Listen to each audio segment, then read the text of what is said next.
What's up, ladies and gentlemen? Welcome to episode 78 of the SpawnCast. Another weekend, and actually picked up quite a few people this time. We have probably the newest person here is Mr. Matty Plays. Hello, everybody. Going on? How's it going, man? How's it going? Good. Thank you for having me. Pleasure absolutely. I was on the Ham Radio podcast, right? That's what we call it. Yes, sir. No, that was a lot of fun. So everyone should go check that out as well. That was last week. Yes. Had a good time on there, and probably work to get ACG on here soon too. Definitely Absolutely. do that. I know he wants to get on. He told me last night. He was just like, "Oh, you're going on? I want to get on." So, here's your next guest lineup. There you go. Yeah, work to get him on next weekend actually. And what do you do on your channel, real quick, just for anyone who's curious? I know you do. I know you did a lot of Fallout stuff because that's I was gonna say a lot of Bethesda content that works because next week is a Fallout 76 event I'm going to.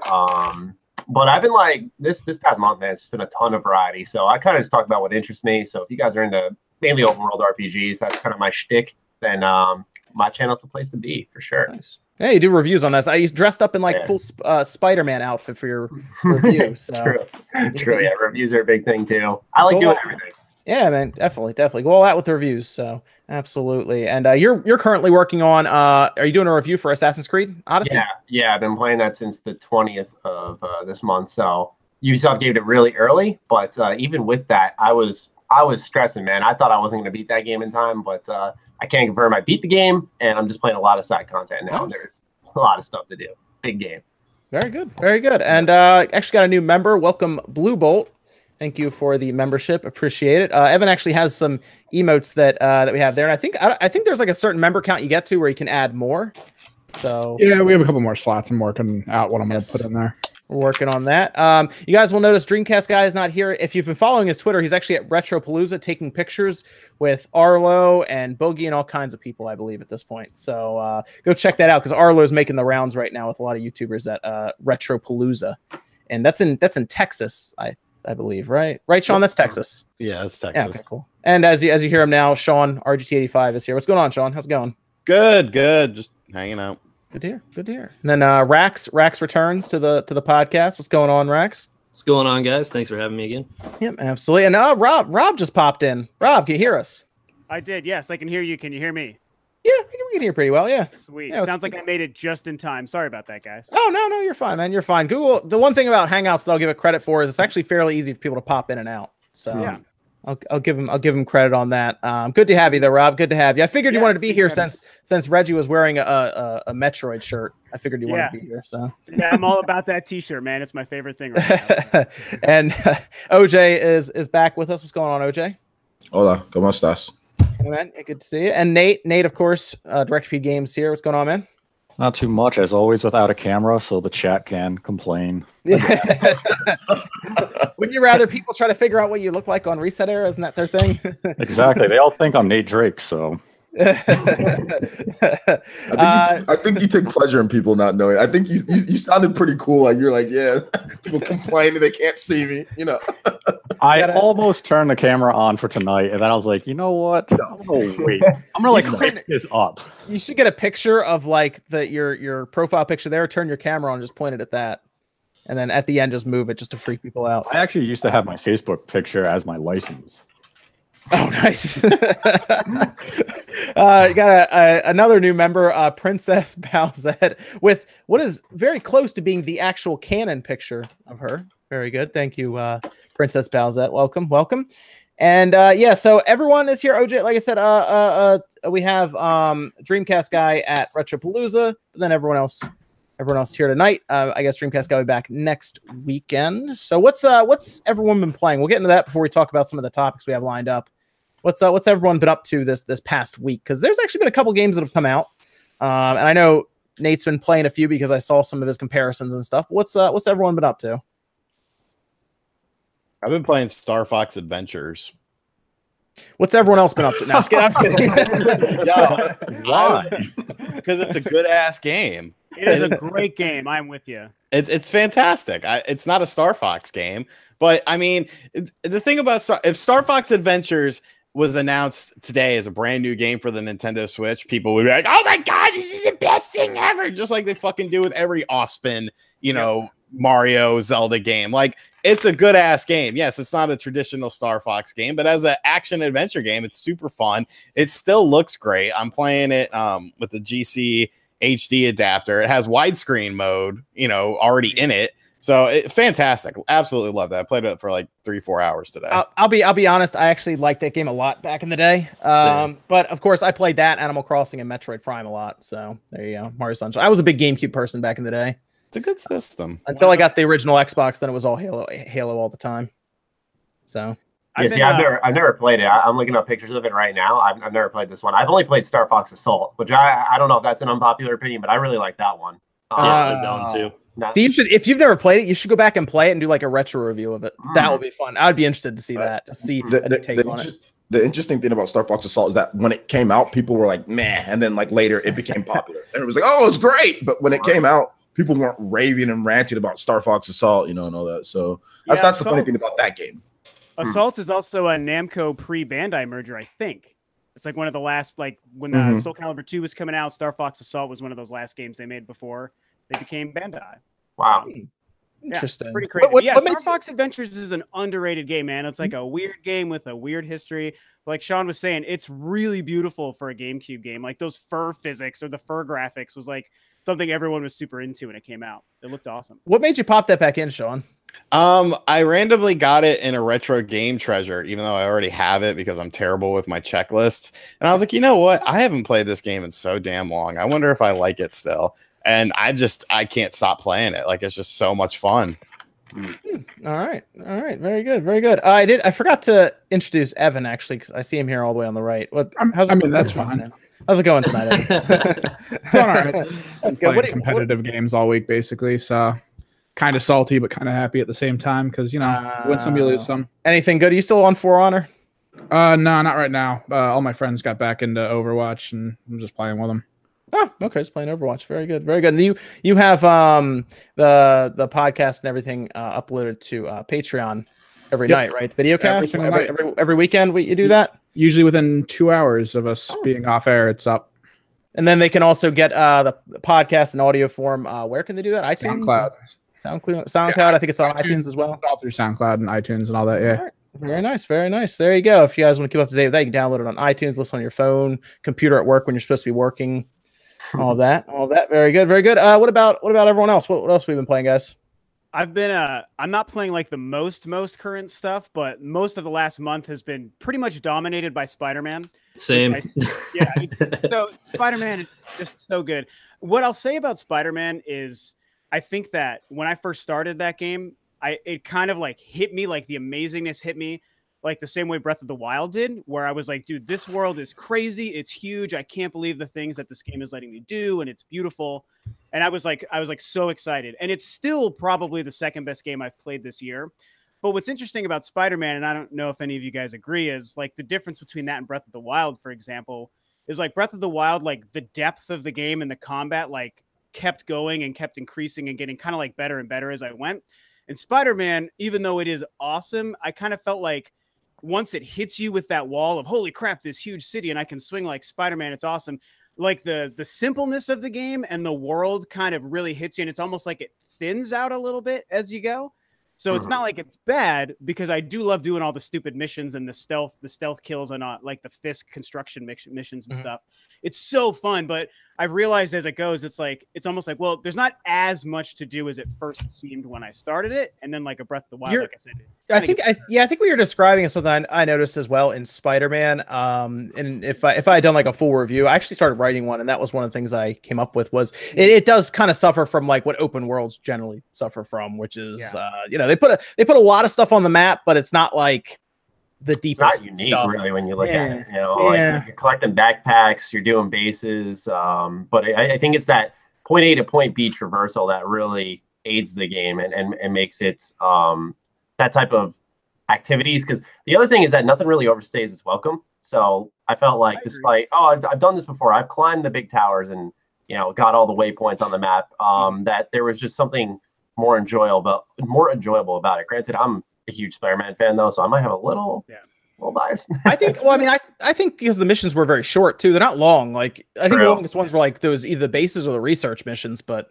they're pretty quick. Really, I mean, the game hangs its hat on the web swinging, to be honest. And like to me, that is like so good. I feel like if the game was just like a web swinging simulator, I'd probably still love it.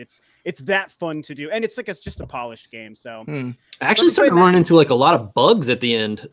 Like when I started, I 100% of the game, and like once I got towards I want to say maybe like around like 85 to like 90% through the game, I started like having to, for example, one of the Sable points that you need to like beat up all the guys, one of the guys I could not find like at all, and I kept looking on the map and everything, and I saw the red dot, and I'm like right above him, and then all of a sudden I see a gun stick out the wall, and I'm like really I have to go beat up the wall. So like I ended up having to fight this guy through the wall. And at some point I was like running on the side of a building, and all of a sudden I was inside of the building. Like I think I posted it on Twitter too. Like I was like trapped inside the building. I was just like, what the heck is going on? There are some weird glitches. Yeah, like right towards the end. And I didn't see any in the beginning. So I just don't know what the heck happened there. But Interesting. With games that size, it's almost like unavoidable to have something creep up, you know. Open world. Yeah, it was just like a lot of it all at the end. It was just really weird because like I didn't experience anything in the beginning, and then towards the end, it was just like almost every 10 minutes I was like running into something. I was like, what the heck is going on? Weird. I haven't even gotten to the end yet, so I'm curious if I do that. That's Rex. That's called crunch time in the game. Yeah. Oh, you haven't finished it yet, Rob. No, I'm probably, I don't know. I'm really far, but I'm not quite done with it. That ending, man. You'll want to get, the ending was good. I heard there's a post-credits thing in it. Yes. What I heard. It feels, that's when it feels the most like a movie. Like when you get to there, you're like, okay, yeah, this felt like just a whole other Spider-Man movie. And it does leave room for a sequel. So I heard today on a podcast that apparently the amount of money that it made in its first week was like $80 million more than Spider-Man Homecoming, the movie, made in its first weekend. So incredible. Yep.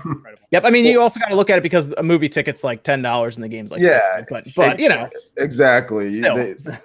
They charge way more. But one thing that's interesting is that like there's going to be DLC for that game, right? Like, I'm kind of holding out for a complete edition, you know, before I start to get into that, because I like Spider-Man, but I like Venom more. So if they ever made a Venom game, like day one, I'd be like all over it. But I'm waiting to see if like the complete edition that they do, because I think it'll come. I think it'll come at some point. Like you probably really liked Ultimate Spider-Man, that game where you could switch to Venom and like run around the world and like eat people and stuff.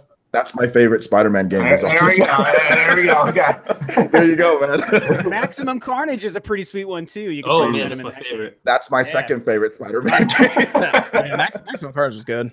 Yeah, if you hold out, OJ, for the Game of the Year edition, whatever, you'll be happy you did. You'll save money and you'll get. It's a really kick-ass game. You'll dig. Yeah, I'm holding out for that. Although, you know, I did that with Horizon Zero Dawn, and it's still that thing is sealed up in my room. That thing is still sealed up, man. It's still sealed, and I feel bad. I should just stop. Gotta get on that thing, man. That's a good game too. Yeah. Oh man, that's good. Let's see. Nate, you were playing Dragon Ball Fighters, right? Yeah, I've been playing Dragon Ball Fighters, FIFA 19 on Switch, Forza Horizon 4, whole bunch. Oh, you got Horizon 4? I didn't get that one yet. I want to play it. I'm gonna buy that on the. Or no, I have Game Pass. I'll just download it on the second. Yeah, I really want to play Horizon 4. I like the demo a lot, so I'm in for that. But I guess the reviews are out for that now, right? Yeah. Okay, yeah. So you could talk about it and everything. I think I got a 92 on Metacritic, right? Yeah, it's around there. That's pretty good. I mean, I know it's a racing game. That's pretty good. I like the Horizon series a lot more than the regular Forza games. So I'm getting that. I'm gonna be playing that a lot, actually. What do you think about Fighters though on the Switch, Nate? I mean, the port is a damn fine effort. It has some frame drops here and there, especially when you're doing like the special attacks. But overall, I mean, the game plays well. There's really no technical issues where I don't think anyone's gonna play and say, "Oh, this is unplayable." Sure. Okay. Yeah. No. I think my biggest problem is that there's no D-pad on that Joy-Con. I actually haven't had any problem playing the game with the disjointed D-pad. Really? Even though it's like all rolls and everything? No, maybe just because my thumb might just be big enough where I'm catching the two buttons at the same time. But it's not like that complex of a... Why are you guys using the Joy-Con to play a fighting game like that? That's what I want to know. You got to use something else. You got to use Pro Controller. You got to use the Pokken tournament controller. You got to use something else. No, I mean, I guess because I'm thinking more because if it's like in handheld mode. And yeah, some people like the idea of just pulling it out of the bag and playing it. I'm like, yeah, if you got a pro controller, yeah. I know you don't, Sean. That's the craziest thing to me. That's the craziest thing. I do have that Zelda D-pad controller that I'm probably gonna review tomorrow though, from Hori. So that'll be fun. Yeah, I don't know how you don't have a pro controller, Sean. I've two, and then because I gave one to Evan. I don't have a pro controller either. Really? You guys, like, I only have one because my friend left his at my house. Companies just mail controllers everywhere. Like I had too many controllers at one point. I'd like get rid of them. Yeah, that's interesting, Sean. That you don't have a pro controller yet. That's like a necessity for docked play.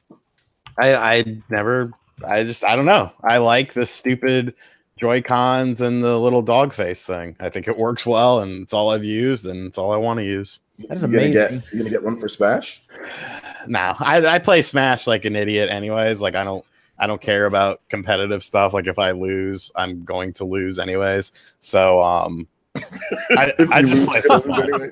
Yeah, I mean I have no chance of winning. You should get that Smash themed one, man. That actually looks all right. Yeah, very minimal. They're all 70 or 75, right? The Joy-Cons, yeah. The pro controllers, yeah. I got my Splatoon one. You should get this one, Sean. You should get this one, the Super Nintendo one. Sick. Yeah, you made that, right? Yeah, You put the shell on it. I remember watching that video. Yeah, it's actually not too bad to do.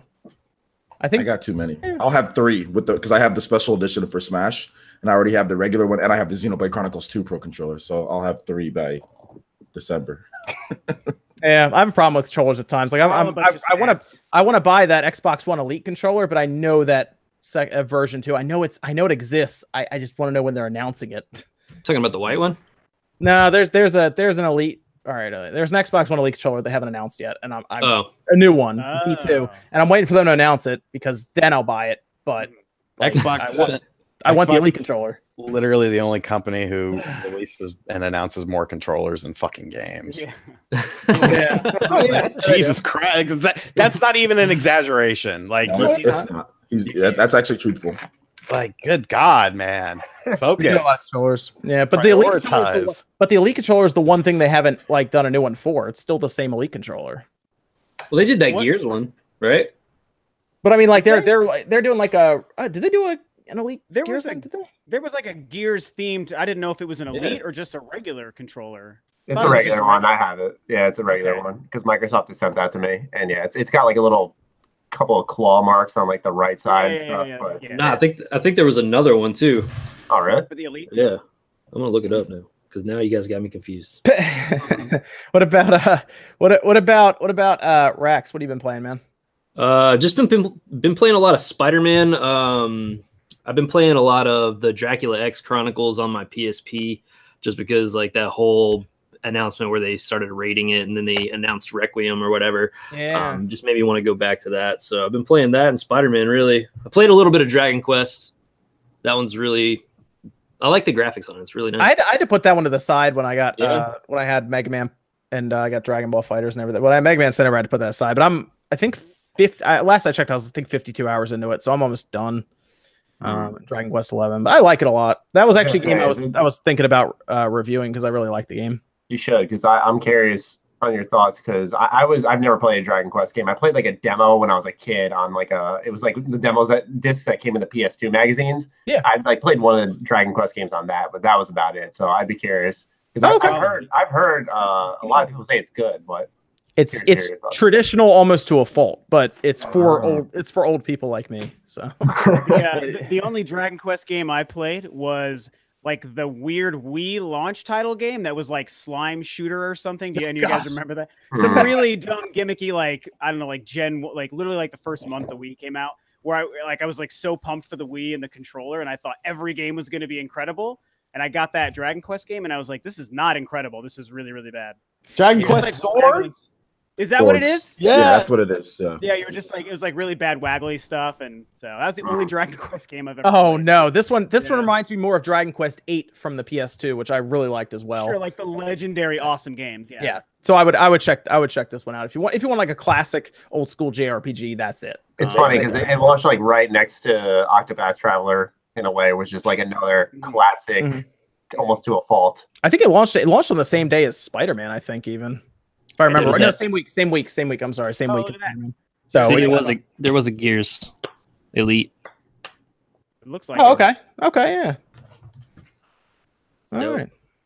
Yeah, I'm waiting for the Elite V2. I think they're going to add USB-C and some other stuff to it. So I'm waiting on that. And if I buy one now, they're going to announce it tomorrow. That's how it works. So not getting into that. Thanks, Wishbone, for the 5. We're going to actually do super chat answers at the 10 p.m. And yeah, in Dojimbo, I actually have the Satisfy grip over there for the Switch, and I actually have that review almost done as well. So I have to review that, and then the D-pad for the left one. Satisfy sent that out of nowhere, so I need to look at that because that's for people who don't like the direction of the Switch Joy-Cons. It makes so your thumbs don't get sore or anything on it. Yes. What have I been playing? I'm playing Mega Man 11, which I guess I'll try to have a review out for that Monday or Tuesday. Dragon Ball FighterZ, Dragon Quest 11. I'm trying so hard to get done that. And Tomb Raider. I was going to bring up Tomb Raider, actually. I've been playing that as well. It's not as good as Rise of the Tomb Raider. I feel the exact. It's kind of disappointing, right? It's like, weird. I was playing it. I was like, this is so weird. This is not. And I looked at the box and I was like, Crystal Dynamics. Okay. This is not. I think it's the weakest one in the whole trilogy. Of the newer era, it definitely the three. Yeah, I think it's the weakest one. Visually, it's great, but like, it's a lot of puzzle solving. Well, see, I don't know what Tomb Raider is always about. Yeah, I don't know. It's. I agree. There's like. It's weird. Like I went so long without seeing an enemy at one point. And I'm like, what is going on right now? There's not a lot of combat, and it feels like, I don't want to say it feels thin, but it just feels like you're kind of just like trudging through the game in a straight line, kind of just like, why am I here kind of thing. Like, it's not bad, right? But it doesn't feel like the first two games felt like you were doing something awesome the whole time. And this one just kind of feels like you're just sort of like wandering through this game and you're like, I guess I'm Lara Croft and I guess I'm doing stuff. And it's weird, right? I don't know. That's the kind of the way I feel about it. It's not bad. It's just very underwhelming. I noticed that from all the stupid trailers they were releasing like every day. Yeah. Like I was covering it and I was like, I don't know about this game. They started just releasing a bunch of trailers, just Laura just jumping, Laura walking, Laura looking at something. That's the game. Laura swimming underwater. And I was like, what the hell is this? And I was like, I'm not covering this game anymore. And then everyone started playing it. And I was like, oh, okay, I see. I started watching it on Twitch. And I'm like, okay, this is not. I knew this game was going to be like that, you know? Maddie, did you play all the way through it, Maddie? Yes, yeah. Let me ask you a question. And I hate to hear what I'm probably about to hear. Do the dual pistols ever show up? The good question. No, not from what I saw. Boo. I hate this game. Dude, that was the coolest part about the end of the first game was when she gets those dual pistols, and I was like, "Oh, this whole series of games is going to be great now," and they're not here. What are they doing? Let me verify it just for you, but I played it. I beat the story. I did some side stuff. I'd never encountered that. That should have been a big point towards the end of the game, not at the end of the game. They should have had a few missions where you have them. That should have been like a big point, and then New Game Plus should have been you going back through the game with your dual pistols. Oh wow! There's actually an article by Video Games 24/7 titled "Lara Croft's dual pistols won't be returning in Shadow of the Tomb Raider." So they confirmed it way ahead of launch. My gosh! All right. Well then, okay. Those the dual pistols aren't iconic or anything like that for Lara Croft. So that's fine. I want to see her wield dual bow and arrows. Rob, some people saying you were a little low in the chat. I don't know if you turn your microphone up slightly at all. Yeah, I can do that. And I'll talk a little closer. I bet that sounds better too. So. Yeah. Okay, cool. So that's pretty much been my week, but Mega Man 11, I'm trying to get power through now. But I actually did buy Dragon Ball FighterZ physically on the Switch, and I'm a little annoyed that they don't have reverse cover art because Dragon Ball has some awesome artwork, and they didn't even opt for that, which is weird.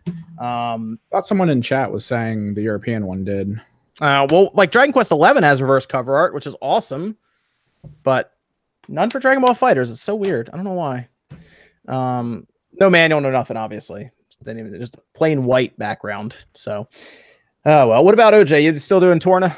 Yeah, I'm still doing that. There's far more stuff if you try to get 100% than I thought. I just got done with the slew of side quests, all that just popped up once you do something, once you get to the capital. And then there's just like a bunch of side quests, and I did all that, and I'm like, oh wow. So I'm at nearly 50 hours, and I still got about 40% left to do, but I'm almost done with all the. I just need a couple more like communities and stuff like that, and then I'll be done. And then I'll have my. I did like a talk about the game, like a discussion. And then I'll have my review for it probably next week. I'll be done next week. So nice. Yeah, I'm jumping on that after I'm on Dragon Quest 11. I'm on Torna. So we're rolling through that. I've got a new rule that I can't buy a game until I beat a game. Oh, dude, if I had that rule, I'd be in trouble sometimes. Yeah, so I mean, I'm doing my best, guys. I know a lot of people were saying, "Oh, well, you need to do this more. You need to do that." I'm like, I know, but I can't sit there with like Halo 5. Halo 5 is still wrapped up, guys. So you got to realize. You got to sympathize with me, okay? Halo 5 that's how far my backlog goes, man. Back to Halo 5. So, well, yeah. Oh man. But yeah, that's all I've been playing. Playing Torna. It's amazing. Right. It's the best Xenoblade game that they've ever made. Oh, so. Nice. Is that going to be nominated next to or is Xenoblade Chronicles 2 and then Torna going to be both in the RPG category for the video game awards? They both can be there. Yeah, I guess they can because it's a standalone SKU. Yeah, it's a standalone, and then Xenoblade 2 is there as well because it came out December past the Game Awards. So yeah, they're probably both going to be. Maybe they'll both be there. I'm not sure. OJ, do you have like a feeling on like if Torna itself is better than like the base game, or is it just all one thing in your brain? Torna's better than the base game. It is like the better game. Wow, that's crazy. Yeah. Yeah, I'm gonna be checking that one out. I'm excited to get back into Xenoblade, so yeah. I'll definitely be on that. All right, cool. So we got everyone there. Let's jump into some of the topics here. PlayStation Experience, they actually are skipping this year, which is interesting because I think they've done this every year now since 2014. Am I thinking right? I know it's been a couple of years that they've been doing it, and then they pretty much showed up on their blog and said, yeah, we're not doing it this year because essentially they don't, I guess they don't have enough to show, or they don't want to raise expectations, or they don't want to have to show up and say that they weren't able to let you change your PlayStation Network names. But it's interesting that they're not doing this because last year, I don't know if did you guys watch it last year? I did a stream for it and it was fairly boring when they were doing it. Thing they did, they were just sitting on couches, kind of chatting or something. Yeah, right? Like Greg Miller did a good job with it and everything to try to keep it interesting, but like it was fairly boring. Yeah, but wasn't that the situation where they kept saying that all their games were being pushed back? Like that's what I remember they talked about how that's where they said Days Gone was a 2018 game, and it's obviously not, but that's when we heard more about God of War, and then we heard about Medieval, which I haven't seen anything about since then. Yeah, right. Oh yeah. Oh wow. Yeah. Haven't seen. I was actually excited about that. Still have not seen it. From what I've heard, it's more fun to go to than actually watch on stream because you actually play a lot of games while you're there. But they're not showing it. They're not doing it, which made me wonder if they're pretty much focused beyond what we know of now for the first party stuff for next generation at this point. Yeah, PS5 for sure. Is that what everyone is kind of reading into this as? The PlayStation Experience isn't there, so like I think we're pretty confident because I've talked to you even, Nate, when we speculate about it, that their first parties developers are pretty much moved on to PS5 probably as early as like the end of last year at this point. Oh, even before that. I mean, you can tell by their E3 showing. Yeah, that's a good point. Yeah, there was a lot of stuff that they had either already announced the year prior, and now to host like the PlayStation event at the end of the year, there's really no need to because you're going to show the same games you just showed at E3. And with the Video Game Awards, if you want to show Death Stranding or Ghosts, they can just talk to Keeley, and I'm sure he'll love to have world exclusive. Oh, Keeley's definitely getting Death Stranding there, so we'll be even more confused in December again. I wouldn't be surprised if he shows up in the game actually. Oh gosh. Oh man. So that you're right. That pretty much takes that off the table because it's just interesting to see them just completely skip it. Sean's having an issue with his microphone. Sean. Penis. Are we back? Oh, there we go. I hear you. All right. My headset mic isn't working, so we'll switch to the snowball. Oh yeah, we can hear you fine. You're fine. Sean, what do you think about PlayStation Experience skipping? Did you watch it last year? No, I figured. I mean, honestly, it can't be worse than Inside Xbox, which is the worst. The last Inside Xbox was pretty good, though. Did you watch that one? That one was actually I can't sit through those, man. They're mind numbing. It was like I think it was like an hour long, and they actually announced a lot of stuff. Yeah, I guess. I'm not surprised. Like, obviously, the PlayStation 4 is sort of on its way out. PlayStation 5 is on the horizon. They can't show anything from the PlayStation 5, so yeah, it's just easier to do that. So now everyone, I don't know if you guys looked online on Twitter and everything. Now everyone's like, PlayStation 5 is 2019 then. No. I don't think the system is, but because of the delay, I think that the announcement's going to be next year. Yeah, I think we'll hear about it. I think. Yeah, I don't Like think. I think that makes sense. Yeah, like the official thing from Sony. I mean, it's tough because when they announced the PS4, it was the same year. It was like, I think February 2013, they had an event and announced it. And then it was later in November the same year they released it. But this feels like something where they might later in the year actually officially confirm it and maybe do another event. And then 2020 would probably be the year it would launch. Yeah, I mean, also we saw a console launch in March with the Switch, so they don't necessarily need to do holiday if they don't want to. Mm-hmm. They could be earlier in the year, and actually I think it kind of worked out because if you remember, one of these systems launch in like November, it's usually hard to get these things up through Christmas even. Like there's usually, they have to keep shipping stuff out. Whereas like it worked out fairly well for the Switch. Whereas when Christmas came around, it wasn't super difficult to get it because they got their logistics worked out. Yeah, no one's spending money on other stuff like TVs or other video games or just normal presents, like for Christmas and Thanksgiving. Like people in March when the Switch came out, that was the only thing that really anyone would go buy. But in November, if a system comes out, well, everyone's also shopping for like their family and the other video games and stuff. So it was pretty smart to do that. And I kind of agree with you. Like Sony might be the next company to jump on that earlier in the year time slot, maybe to launch a console. That'd be pretty cool if they did. So are you guys thinking like they announce it or tease it in E3 next year, and then like maybe they use next year's PlayStation Experience event to really go in on the game and the system itself? I would be surprised. I think it's going to depend if they hear that Microsoft is going to present with their stuff like Scarlet. So I think it's going to come down to that, which we'll actually talk about their event a little later on, because that could also throw a monkey wrench in the Sony's plans as well. But I think it's going to come down to that. They're going to try to figure out if Microsoft's presenting there, and then they will as well.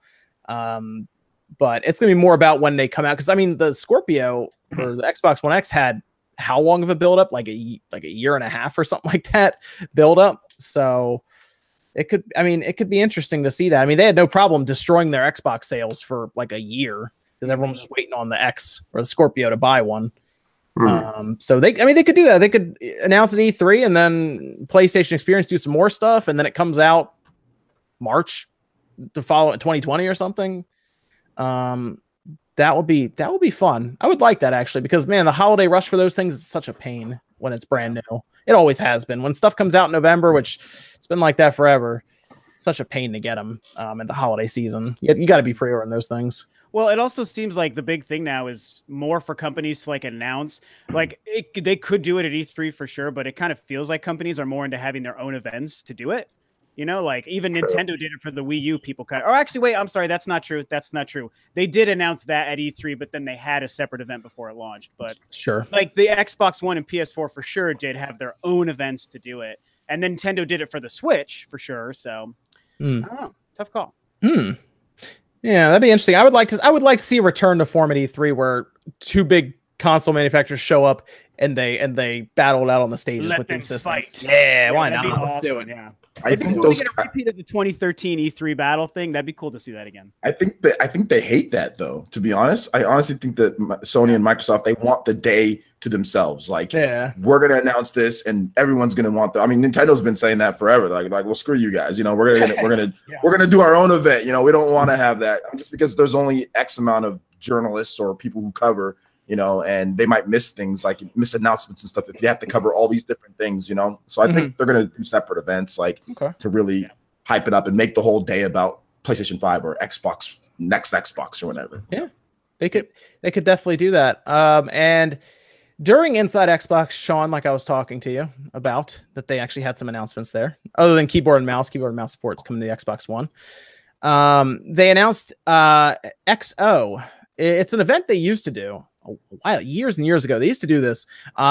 Just for reference, they have made some large announcements at these. They announced, I remember Fable being announced at one of these, but I also remember Halo 2 was announced at one of these, which was a big deal. And they also announced the Rare acquisition at one of these. So they actually show up with actual announcements that are large.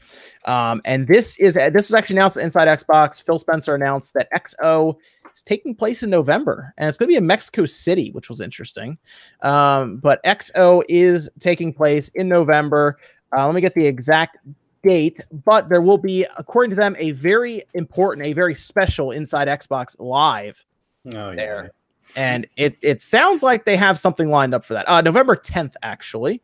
I'll be live streaming it here, of course, but I think it's going to be good. I think there's going to be some interesting stuff there. And I've talked to a lot of people about this because I've been trying to figure out what's going to happen here. This should be like their E3 essentially, or like people will watch like the PlayStation Experience. I think this is going to be bigger than a PlayStation Experience. I think it's going to be more along the lines of like games and announcements as opposed to people sitting down in chairs and talking about like developer stuff. This sounds like it might be more in line with like a Nintendo Direct, kind of just probably a little longer.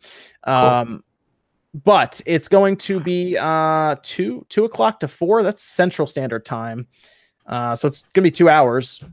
What do you guys think they're going to be doing here? Because they actually seem to walk right into this because no PlayStation Experience this year, just XO. It's maybe interesting. Some of these games that they've been working, like they did just buy all those studios, so maybe there's like going to be some announcements of games that they've got planned with them. Real quick, Phil Spencer said there will be new announcements from both first party, in addition to those from third party developers. And during Inside Xbox, Phil Spencer actually did bring up things like the Halo 2 getting announced at 1, and he also mentioned the Rare acquisition at 1, which is also making people wonder if there will be another studio acquisition announcement at this thing. Sounds like that's the only case based on what you just told us in terms of big news. Yeah. Crackdown 3 release date, baby. I forgot about that game. Holy shit! It's coming out the same day as Days Gone, right? For now. Yeah. I think that's like what, February 22nd. It's coming out the same day as that. Metro Exodus comes out on that day. Anthem comes out on that day. Like the stupidest day. It makes no sense. But Microsoft doesn't care because it's on Game Pass. Oh yeah. No, they don't care. They don't care. They're gonna tell us how many people are playing the game, not how many people have bought the game. So yeah, that's gonna be fun. But XO is coming up November.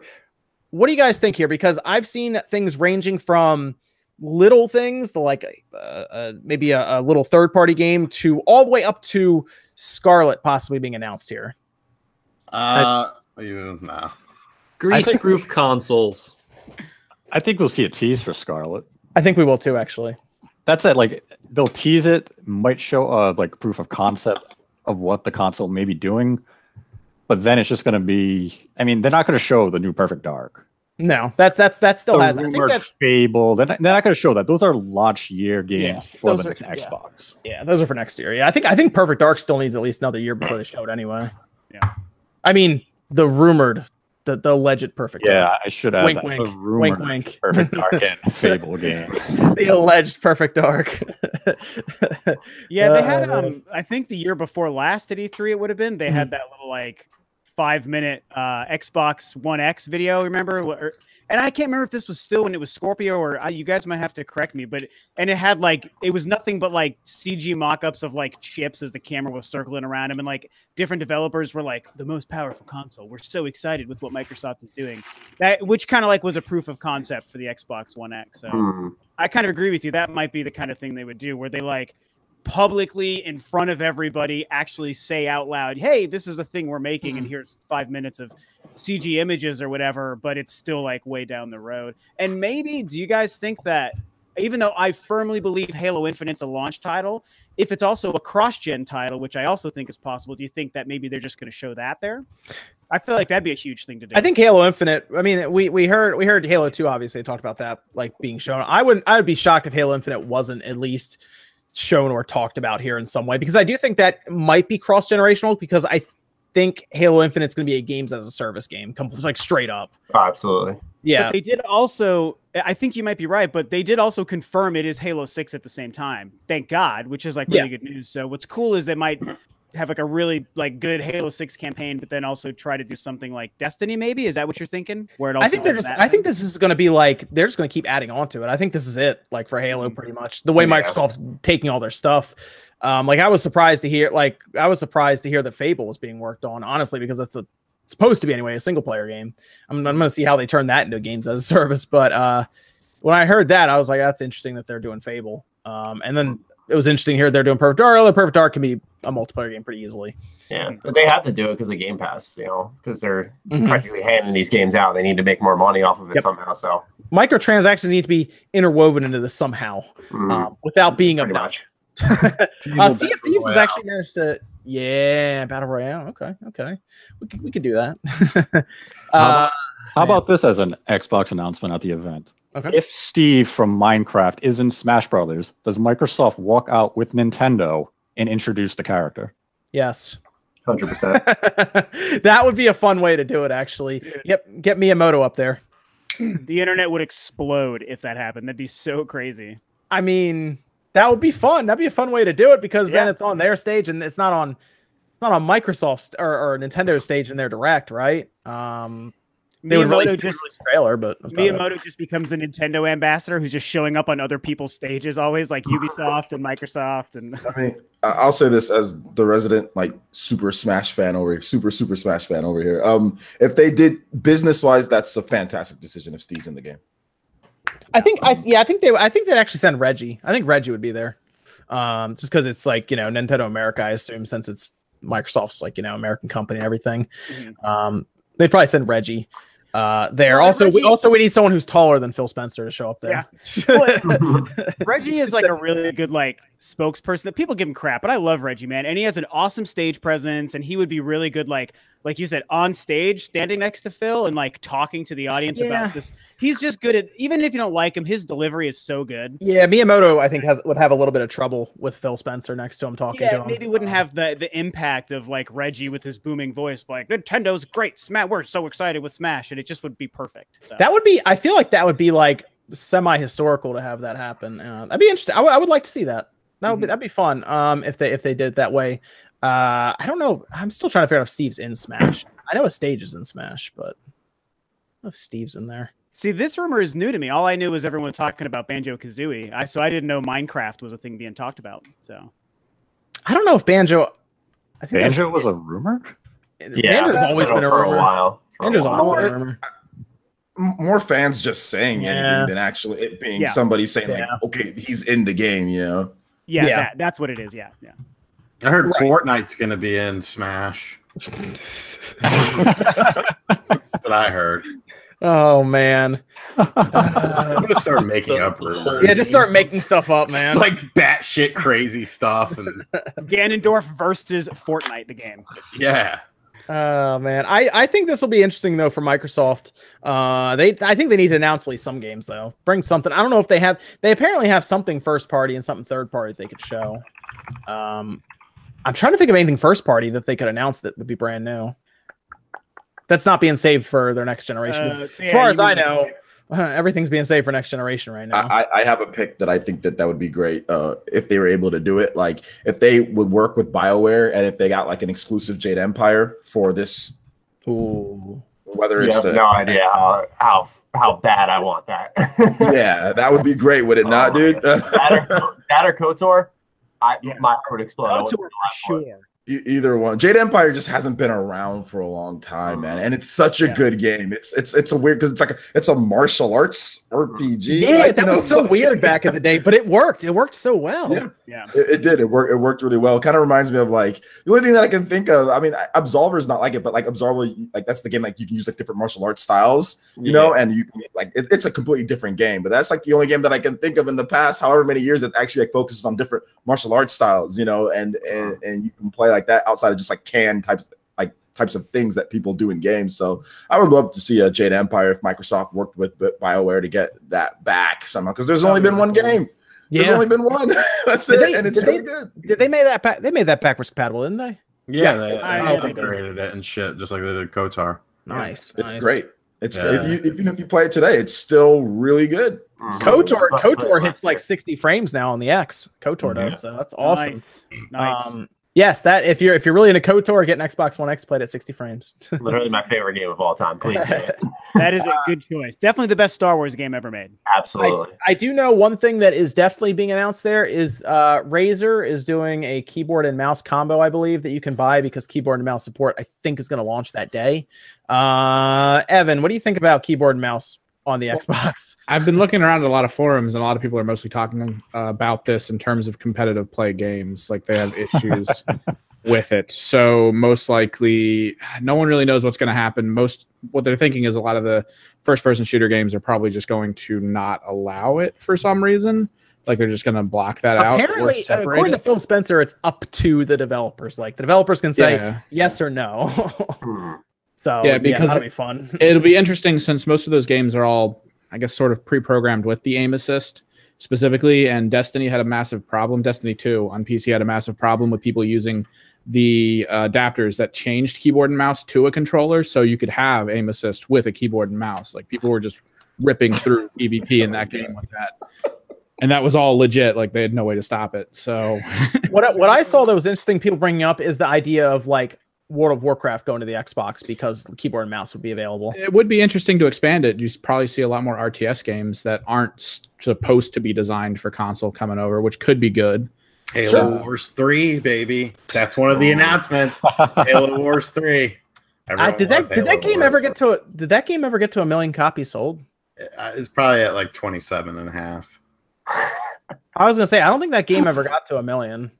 Which is not good because Halo Wars, the first one was good. I didn't even play the second one. It's on Game Pass. I haven't even downloaded it. Halo was good. I enjoyed it a lot. I like it more than Halo 5. I know that's not saying much, but what for Halo Wars? Yeah, Halo Wars 2. I like that more than Halo 5 personally. Really? Oh. Halo Wars 2 bombed in such spectacular fashion that Microsoft probably is looking at the IP and saying, "Yeah, they're maybe a little worried about that." Yeah, I wonder. I don't think they probably don't cost that much to make though. I think if it cost them $1, they didn't make it. Speaking of mouse and keyboard, you guys ever seen the Hori Tactical? It's like half of a joystick and then the other part is a mouse. I think I've seen that. Yeah, I think I've seen that somewhere. Oh, I haven't seen that at all. There's a lot of pictures from competitive tournaments where some of the major players will use that kind of like hybrid, where they'll use like half an Xbox controller and a mouse or something along those lines. It's actually really interesting. Interesting idea. Yeah, I remember I actually went to E3 in 2004, and for anyone who can remember way back in those times, there was this console that was being pumped, and it was there, and I did see it, called the Phantom. And the Phantom was supposed to be this, like, it was like I don't even know the company that was behind it. Maybe they were just Phantom. And it was going to be something that was supposed to play all your console games and all your PC games. Like it would play like PS2, GameCube, Xbox games, because it was 6th gen, and PC games. And they were doing a demo of it on the floor. And they actually had this thing that was this weird ass contraption that was this strange looking keyboard that was also combined with like more of a regular controller thing on the side. But the guy was doing something that was also more like it's like a weird piece of history. The thing never came out, but I remember it. Really wackly. Yeah, you remember it. It was weird. It ended up coming out at one point. Actually, it did. It was a keyboard. Oh, yeah, it was like a Phantom keyboard from that company. But that company, they were all smoke and mirrors, dude. That company, but there was a keyboard that actually eventually ended up coming out. But obviously, it wasn't what I remember. The whole Phantom thing too. I was working at a McDonald's back in the day. Like when that was happening, I used to be checking stuff on the computer. Like, what's this Phantom crap, dude? So I think I have a T-shirt of it. I have a bag. I still have a bag of all my E3 swag from that year, literally 14 years ago. And I even got a T-shirt, and the thing never came out. But I guess it became just a keyboard. It sounds like so. That's weird. That's what they released a keyboard, or at least they were going to release a keyboard. Not even sure if that keyboard actually ended up coming out, but it turned into a keyboard though. Yeah, Phantom keyboard. So let me ask you guys this before we move on from this topic. If Microsoft does have some sort of tease, whether it's like a cinematic trailer that's like a tease big time for the Scarlet, do you think that Microsoft attempts a 2019 release if they're teasing it November of this year? God, no. Dude, the fact that they really wanted to get the Xbox One X out, I don't know, makes me think that they want to get out first, So I wouldn't be too surprised, but I mean, you never know. I mean, maybe we'll have to wait and see. Because like this new Scarlet, wouldn't it be built off of like the Xbox One X, like just like the next step past that, right? Or They would do some upgrading, but it would essentially be on the same architecture and everything. Like the CPU would be massively upgraded, but like I don't think games from there would be able to play on the X essentially, with what the developers would have access to. Yeah. I mean, I don't know. I guess to me, what I think of is all like so I can't remember who it was. Somebody had brought up all the studios that they said they purchased at E3, and I know we've talked about it before when I've been on, and I've mentioned in some of my videos. I really believe that the majority of those studios are making launch Xbox Scarlet games. That just seems to make the most sense. Same with Halo, and so I do think there's a possibility that they might then try to get to the Xbox Scarlet next year, like OJ said. But if those studios are making launch games, then they're probably not going to be ready by next year, and I don't think that they'd want to launch without too many of those big games. So I think it depends on how far along those studios' games are. And Sure. If they're ready for next year, then they might launch. And if they're not, then it's they have to launch with one of those games, either Fable or Perfect Dark or Halo Infinite. Yeah. There you go. Yep. Halo Infinite would be the good choice. Yes, that would be great. If they can launch with Halo Infinite, and they would have Game Pass on there as well with full backwards compatibility added on, then they have everything from day one pretty much. It'll be Do a you home think run. Halo is as powerful as a brand for people to go out and say, like, I'm going to go buy an Xbox now because of this? Yeah. More so than Fable or Perfect Dark, I think. Yeah. What about Gears of War? Gears of War would be a good one. I would love Gears 5 because I thought 4 was so good. Oh, Gears of War not as, I think Halo's still there.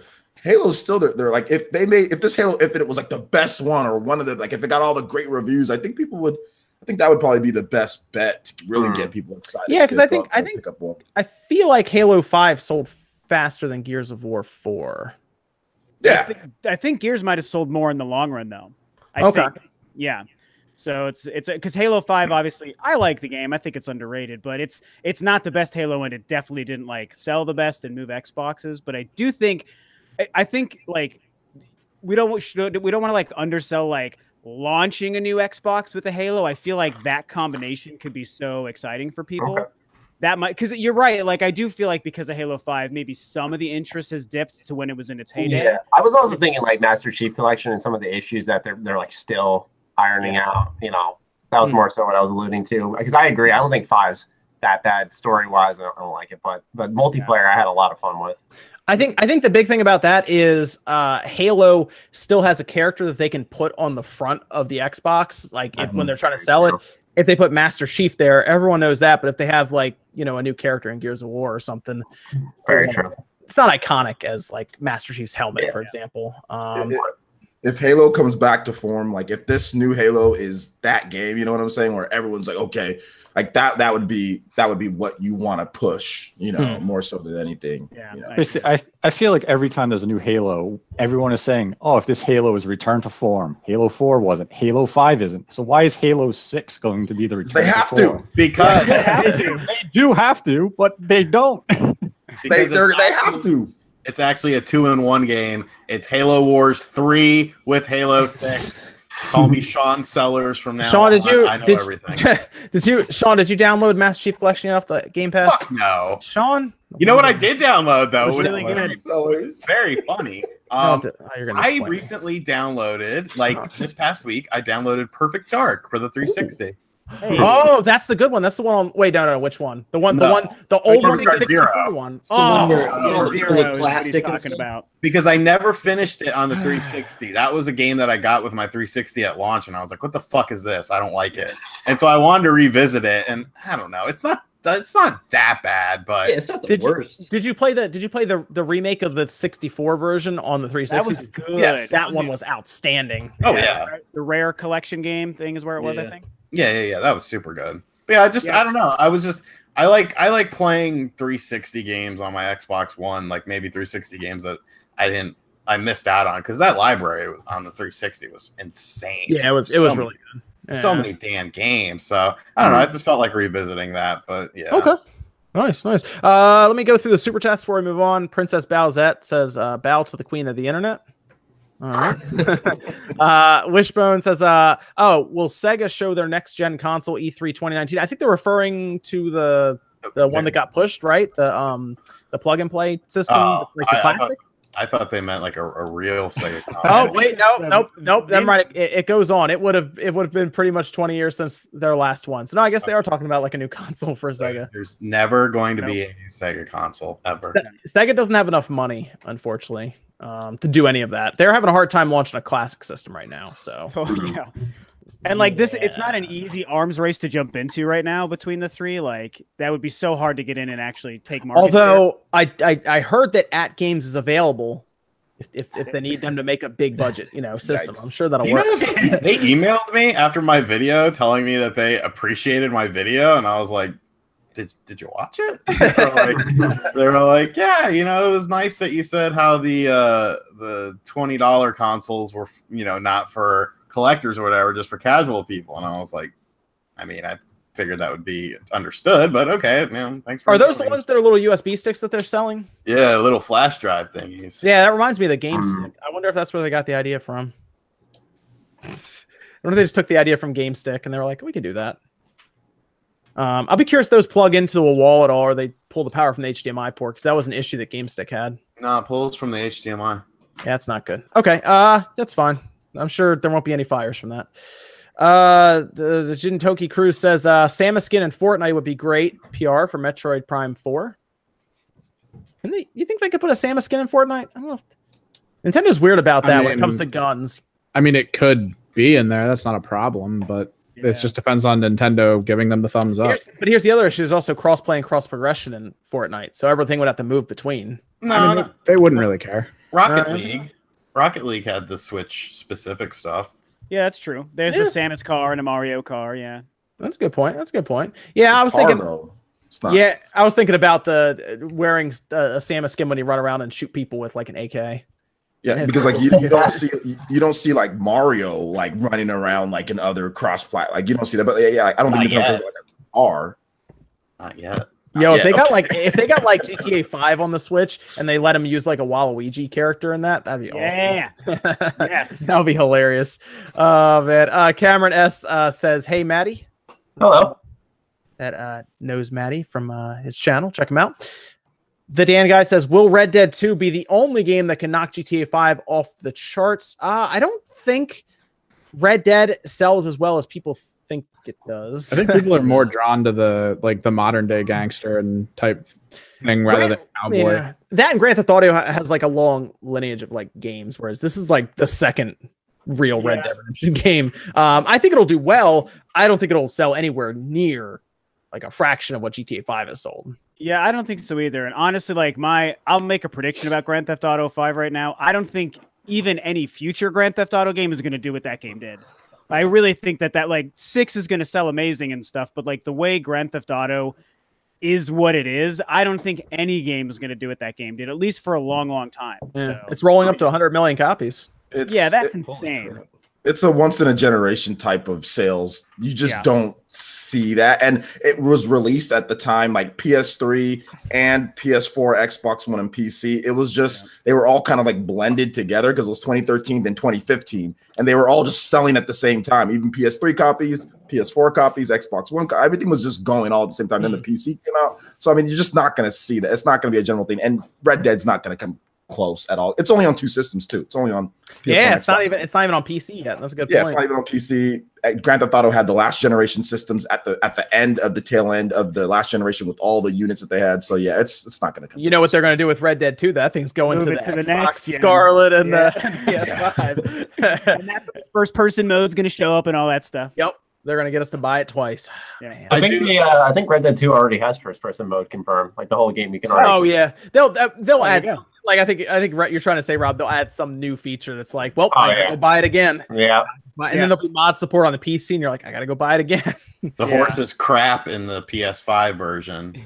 Oh man. I do want to clarify, I was wrong on the AT Games thing. It does have a USB power supply on the Blast. Okay, they're okay then. They'll be all right with that then. Yeah, that'll be fine. I had looked it up. Okay, cool. Let's see. Princess Bowsette again says, think Reggie will reveal a Metroid Prime Trilogy HD remake on the Switch or new gameplay for Metroid Prime 4. We'll actually talk about that the VGA awards rumor when we get to that. But I think a couple people here think there probably will be a trilogy shown at some point. So We'll talk about that in a little bit later on the show. And then Jack points out what we all did pretty much when we showed up on the podcast. He says, "I love how RGT's silver play button is literally sitting in a box." It's to display when I'm on the show. You didn't even hang it up. Oh man. Max like cut out like insulation and stuff to hang his all nice and pristine, and Sean has like in a cardboard box. I'm surprised he hasn't just put it on a chain and is just wearing it around his ass. It's not bad. Oh, that would be funny. That you should do that. That YouTube bling. You should do that, man. That'd be great. Man. Discord question. Should we do a Discord question?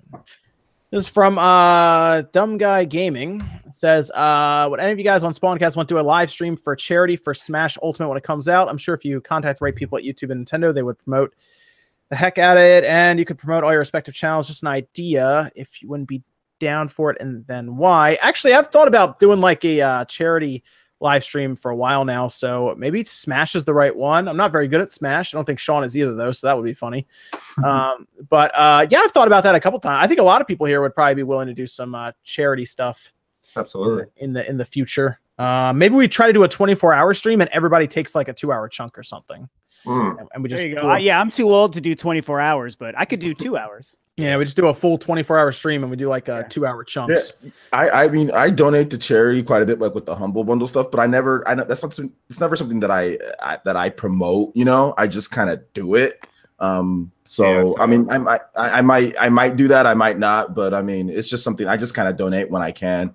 And don't really promote it too much, but it's always good to raise awareness for that type of stuff. So maybe I'll jump into that. Yeah, maybe we could do it for like St. Jude's or something. What I would pitch to everyone here is that every year I partake in the Extra Life charity. It's a 24-hour gaming marathon. All the money goes to a local children's hospital. Oh, when is that this year? It's usually hosted in November, but you are free to pick when you actually want to host your event. Usually they give you a certain, I think it's like a month or so leeway. So as long as they have the money is donated by the end of the year, you're all set. So it's I mean, that might be a good direction to take if it is something people want to pursue. Yeah, if we get to like $10,000, we'll make Sean like shave his head or something. Man, yeah, that's a good idea. That we could do something like that. I think if we can, because I know there's a point, because I see it all over Twitter at times when they're doing it, where everyone's like competing on like teams and stuff like that. That'd be something that'd be fun to do, I think. But that'd be where I had to get a whole team of people together and everyone does like 2 hours and there's 12 people.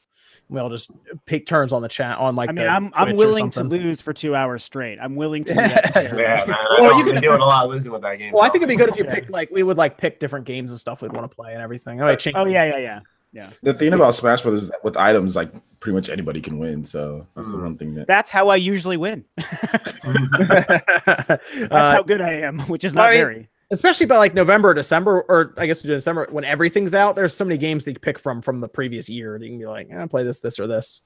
So that'd be fun. Look into that. I think that'd be a good time. But yeah, I need help on that. 24-hour. I wouldn't be able to go 24 hours. So 2-hour chunks seems a little more reasonable. I think that's how Giant Bomb does it, if I'm not mistaken. They split it up between everybody. Easy Allies, I think, does it too. 2-3 hours, 8 people. Oh yeah, that would work too. Oh, yeah. If not everyone can commit. Play some games, Q&A, whatever. So have some fun. Let's move on now to any of the super chat guys. We'll hit at 10:45 when we're towards the end. So any super chats, we'll do those then. But let's move.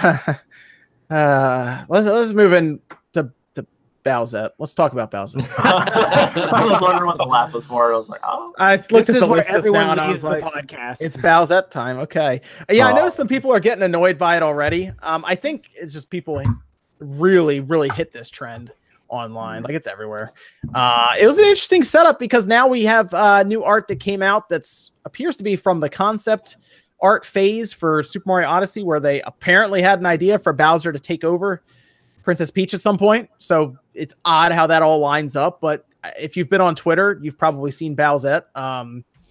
Any thoughts on Bowsette that anyone wants to air before we I assume not have to talk about Bowsette again unless Nintendo says something about it. Yes, I would like to air some thoughts on Bowsette. Princess Peach, for those who don't know, is my favorite Mario character.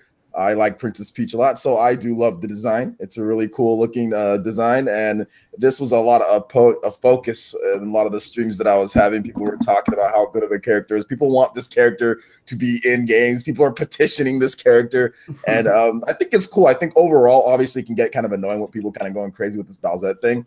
But at the same time, I still think it's like a pretty cool idea, right? Nintendo even thought about the idea, so that's how good it is. That's why people like it so much. Yeah, but they left it on the cutting room floor for a reason. Yeah, it's interesting to see it spike up. I mean, I've seen this stuff 5 years ago. Like, this isn't new. Evan, did you participate in the Bowsette challenge? Not yet.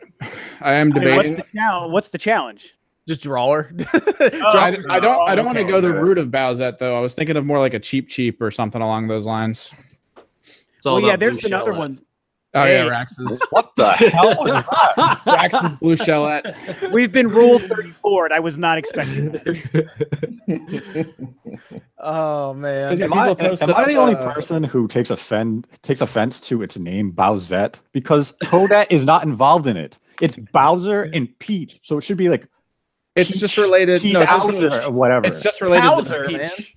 Well, it's just related to the Peachette thing. I mean, that's all it is. The crown attaches to a person, instant princess. So that's all it really is. Yeah, but the "et" is Toadette. Then why did they add it to Peachette? Like, yeah, it has to make sense, okay? Listen, we have to dive deep. We have to dive deep, OJ. It's important.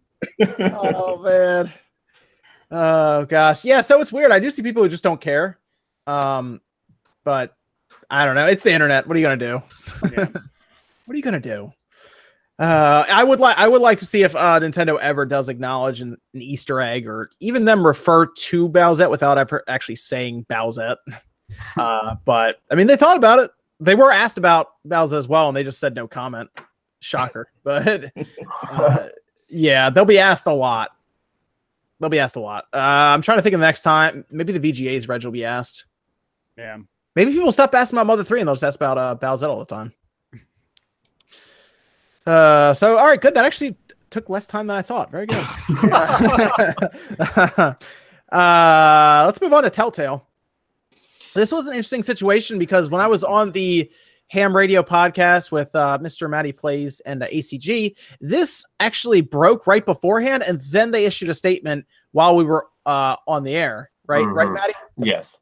We were talking about it, and it basically they pretty much laid off what appears to be a workforce of somewhere between 250 to 270. The lawsuit claims over 250, but no more than 275.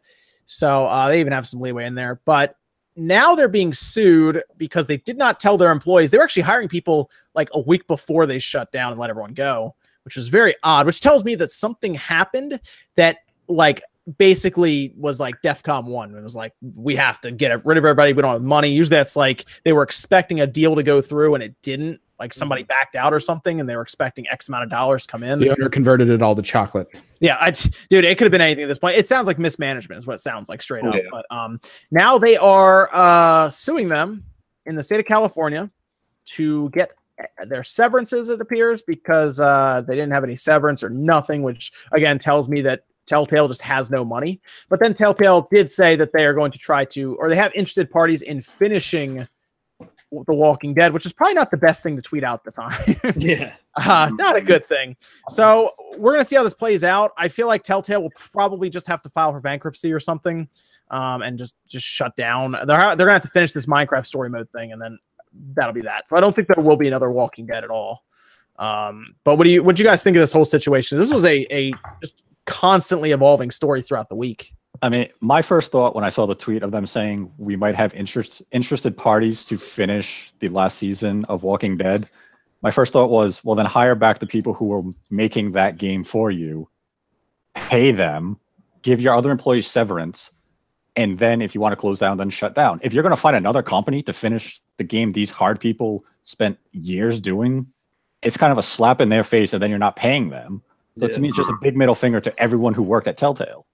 Real quick, Theodore did outline it. It is based on the Warren Act. You need to notify employees 60 days in advance if you're laying off 100 plus employees. So it does sound cut and dry based on the class action lawsuit in California. Sorry, Nate, was there anything else you're going to say after that? Sorry. No, that was pretty much it. Yeah. So it doesn't look good for Telltale. It looks like it looks just like just mismanagement like crazy. And that's tough because it's not cheap living in that Bay Area. No.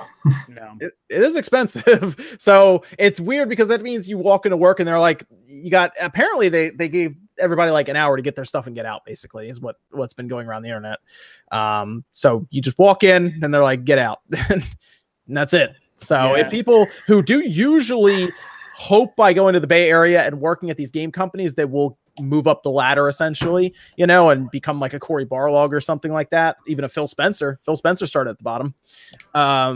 That's kind of the idea. So you go there, you pay astronomical rates for where you stay, a cup of coffee in the morning, anything, to do that. So they usually do live paycheck to paycheck. It's very common to have that out there. And it's very common for people to make six figures that live paycheck to paycheck. Yes. By the way. Yes. So it's obscene out there. It's not cheap. We'll say that. It's probably the most expensive place to live, I assume, and next to New York. Yeah. I think it might be more than New York. Yeah, I think so, because I think San Francisco has the highest minimum wage, I think, too. Like I think they need to, and I don't even think it's high enough for minimum wage isn't enough. You'll live in a box with like 10 other people. And so if you live in the heart of San Francisco, now there's the suburbs that you can, I mean, around it, but you'll have to make the drive and that the traffic and everything else, you know. I mean, I know some people that, you know, that live where I live, which is the Central Valley, and they literally drive and they drive all the way to San Francisco for work and then come all the way back at the end and live with friends because it's just that expensive. It's actually cheaper to do that than live in San Francisco. So Darth Vader actually asked a pretty good question that I've asked for a while, and I figure it's just because of proximity to everything around you, and that's just where everyone's based, and wherever they would go would be expensive. At why base a studio there, it seems so expensive. But you have like places like Bethesda who are out here in Maryland where it's cheaper, and obviously CD Projekt Red can get away with a lot of the stuff they do, which is not incorporate any kind of microtransactions or anything because it's super cheap in Poland, for example, for where they are. But like they also own GOG. Yeah, it's tough though. I don't know why they don't move closer to. If they just moved a little bit further down in like the Central Valley, I know it's more farmland and stuff out here, but there's still civilization. I don't know why we don't have any. We have literally zero companies where I live. I feel like it's like maybe it's old thinking before the internet to how it is now, where it's like you could literally telecommute to most of these jobs now. Maybe that's just because it's always been like that, so that's how it is. I don't know. It's weird. I think it has to do something with convenience, the ability to just go to another company if they want to show you something that they can't show you over like a Skype call or anything like that. It's not just them. There's so many more companies there that are outside of gaming in tech that they want to utilize and interact with. So that benefit to them is incredible. So bringing that all into one place, it just jacks up the rates. And then everybody wants to be there, so it's like heavy Silicon Valley. There. So it's a shame to see, but I think it's pretty cut and dry. So either Telltale Games will have to pay them somehow, or they'll have to, I assume, declare bankruptcy, I guess. It's a shame though, because Telltale, if you asked me a year ago, I'd have said, yeah, they're probably doing fine. You know, they're getting all these deals and everything, and now they're they're gone. So just like everyone thought that. Yeah. That was a surprise, and I mean, they have to have just spread themselves too thin with license after license after license. And I mean, I talked about it on Twitter a little bit too. I mean, most people love their games. I thought their games were awesome, but they only did one thing, and it drives me crazy that a studio that was like obviously really talented only did one thing, one kind of game, and just was doing that over and over again on repeat. That obviously hurt them. And like the whole thing is really messy, and it sucks for the employees. But I struggle to believe that the higher ups who made the business decisions, the money and the hiring decisions and all that nonsense, I struggle to believe that they were so caught off guard a week after hiring new people that they had to close the studio. Like somebody knew what was going to happen.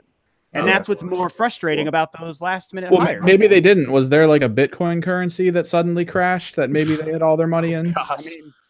I don't know. I mean, John, you make a good point. Like maybe they had some super lucrative deal. Like maybe they were going to get MCU or something, you know, or like Star Wars that was going to be so lucrative it would fund them for the next two centuries. And maybe that fell through, and it was like, oh crap, now we don't have that, so everyone has to go. They did the Guardians of the Galaxy, so maybe they had more stuff coming. None of their products were producing they weren't profitable. They hadn't had a no, profitable entry to any series since the first season of Walking Dead. So they just kept releasing product that was not selling. They were losing money every time they put out a game. So the management should have sat there and said, hey guys, we just made $100 million worth of product and we only came in with $20 million. Like something should have sat there and they should have said, we're doing something very wrong and we have to change business. You don't keep hiring people. Yeah, that's what they did. Money coming in. You can't have a budget of $100 million, but you're only bringing in 10. You have to fire people or you have to consolidate and find ways to get back into the black. They were in the red for a decade. Yeah.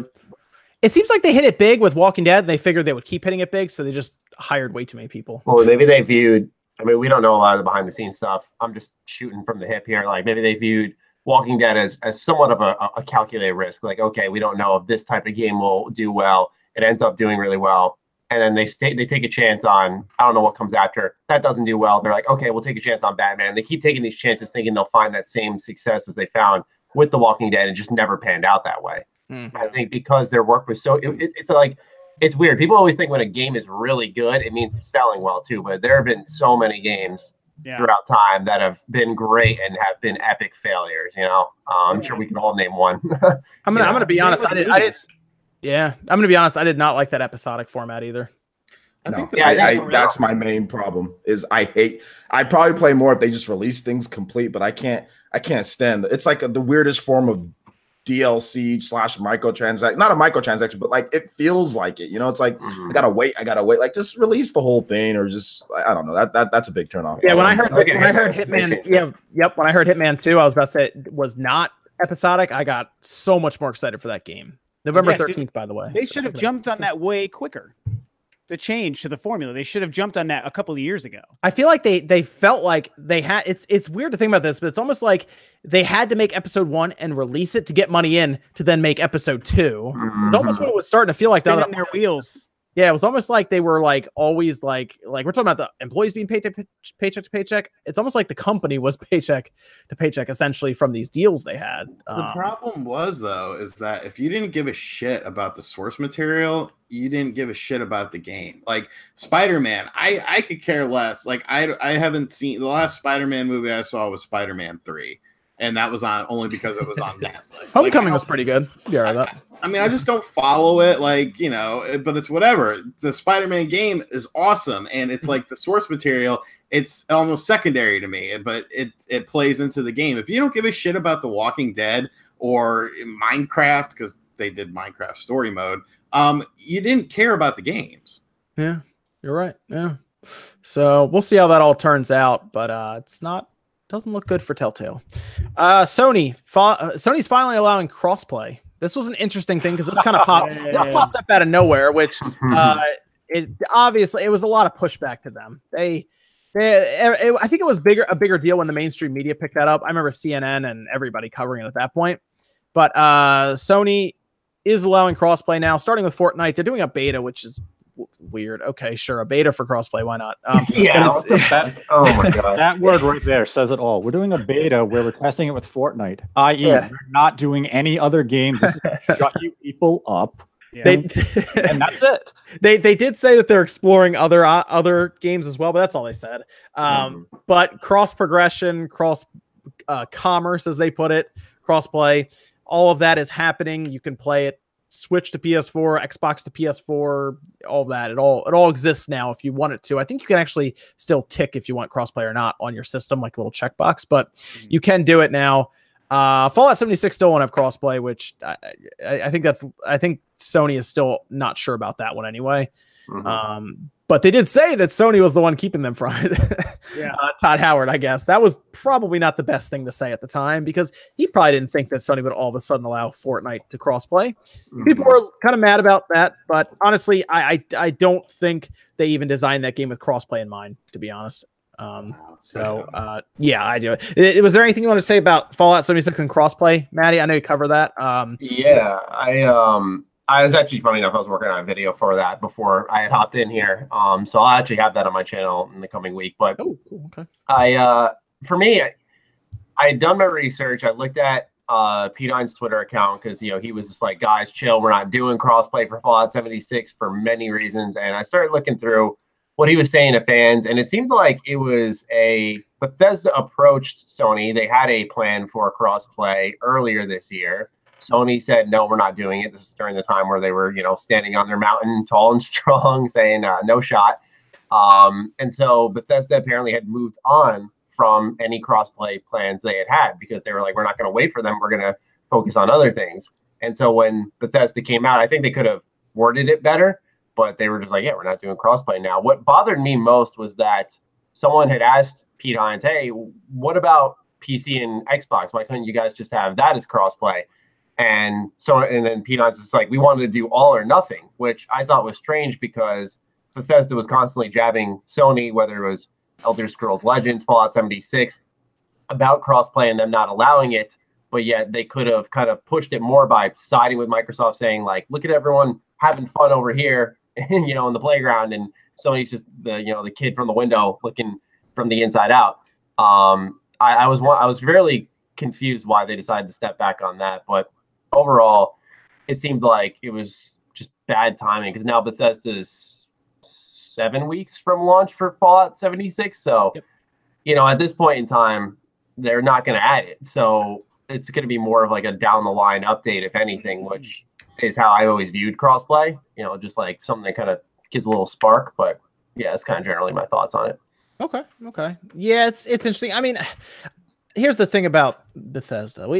They need to make a single player game that doesn't require years of modding from outside sources to fix. We're expecting to make an online game at this point with Fallout, a game that does have a lot of glitches in single player mode, and then we're talking about them having systems talk to each other while not blowing up with this game. So. Well, and they also said the map in the game is like 4 times bigger than Fallout 4's or something. So this will be fun. It's gonna be. I'm really excited for it, but I'm nervous too. It's gonna be great. There's gonna be some awesome glitch videos online and stuff. So I think if they just had never said that, like if Todd Howard never said that, I don't think anyone would go back and say anything about this. It's just that one line because he like paused and said it too. It's like he thought about it for a minute. And was like, I'm gonna say this. It's like Sony's not helpful. Shots fired. Yeah, so I mean, he didn't have to say that, but he did. So there you go. It sucks because that's the thing with the internet is it's just these digital footprints for these types of guys who go out, say something when it comes to gaming, and then it changes. Like I said, I'm not defending Bethesda because what they did was stupid anyway. But I feel like if they should have thought ahead a little bit more, but at the same time, they can't predict the future. That Sony looked like they weren't moving from that. If they're not going to allow the biggest game on the internet, why would they allow Fallout? I'm sure is what their train of thought was. I'm looking at it, and I don't see why. Maybe I'm not as involved as you are, Mr. Matty, with this, with Bethesda and everything, but I don't see why people were giving them crap in the first place. You can't snap your fingers and crossplay magically appears if a company wasn't into. I mean, one company accidentally did that, and we're told to turn it off. It was Fortnite or whatever. So that was Fortnite, yeah. Fortnite was already built for crossplay. You know what I'm saying? Like that was already like this is a completely different situation. So I don't even see why Bethesda's even getting any. Like, look, Sony didn't want to do it. We all know that, and now Sony's all of a sudden with one game. Like Nate said, with one, it's not even with a lot of games. They just one game is Fortnite. So I mean, like I mean, maybe they could have handled it a little bit better with PR wise, but technically speaking, with what's going on, that's not. I don't see Bethesda that fault at all. I think if crossplay was a thing 2 years ago, maybe 2.5 years ago, when they were really ramping up production on Fallout 76, and it was there, they probably would have been like, "Yeah, okay, let's do crossplay," and we would have crossplay. But Sony wasn't really into it then. Now they kind of are. We'll see. I'll be curious if next generation we start up from day one just with crossplay. I think so. I think that's the lesson they learned. So yeah, okay, yeah. I guess they couldn't go into next generation like they kind of are acting now because they have to start over. So that'll be fun. And Microsoft's going to be, apparently, from what we're hearing, going to be bringing it next generation. So that's going to be fun. Big stuff coming from Microsoft. Let's see. Virtual console rumors. Ooh. Yeah. eShop. I think everybody talked about this at one point. eShop had code updated in the background for the Virtual Console. The JSON files were updated with seemingly every category that's on the 3DS one and the Wii U one. Even with Wii and DS, thrown in there, which made people think that the Virtual Console might be coming back despite them having a subscription service for the NES games. So anyone want to weigh in on their thoughts about the possibility of a Virtual Console coming back or them just sticking with their subscription service? I thought they found out that code was added like almost a year ago, and people probably shouldn't be reading into it to mean anything. There you go. Yeah, it means nothing. That's a shame. Unfortunately, it literally means nothing. This is interesting. So I did see a lot of people disappointed when it was becoming pretty clear that it didn't really mean much. It's interesting. I guess a lot of people don't want a subscription service like a Netflix. They want to just buy the game straight up. That's how I would actually prefer that. Yeah. I don't want to continue buying Mario 3 over and over and over again. I like just them adding a bunch of games. I like the Netflix style service for me because I've already bought Virtual Console games a million times over. I've already bought the Super Nintendo Classic. I've already bought the NES Classic. It's like, how many times are we going to continue to pay for the same games? Nintendo doesn't give us a chance to move the games over. So That's I rather than problem. Yeah. I wish they would just lock it to your account so that way you don't have to keep purchasing it. You just that's what I'm saying. Like, I wish there was a way that all of it can transfer from one to the next. And this Netflix style thing seems to be the best solution for that, to be able to just transfer it over to the next system. Whereas before it's like, oh, I'm going to buy this over. I don't know why people like buying their games over and over again, but I personally don't like buying Mario 3 6 times or for the 5th time, you know? So I'm fine with the subscription service, with the getting a bunch of games added in, and hopefully my Super Metroid and hopefully my games get added in. But I've already bought Super Metroid again on the Super Nintendo Classic, you know? I've already bought it a million times. So to me, it's just like, again, we're gonna buy it, you know? Like that's like me with Final Fantasy 7, man.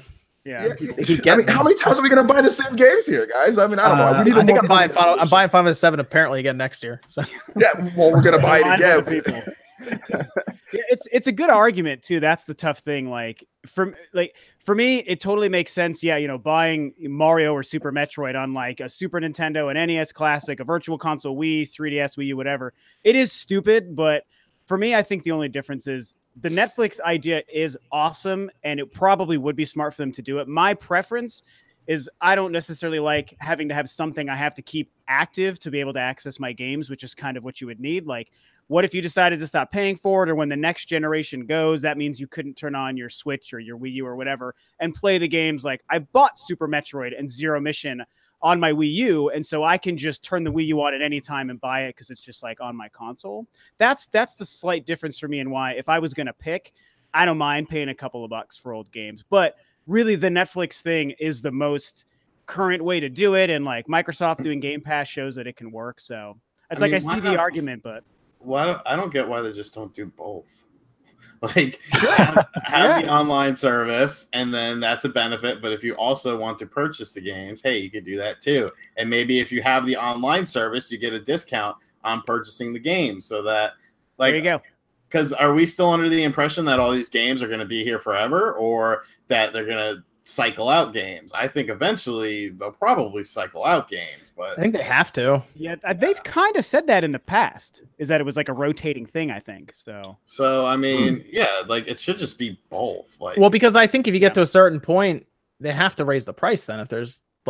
If there's 100 games on there, it's still gonna be $20 a year.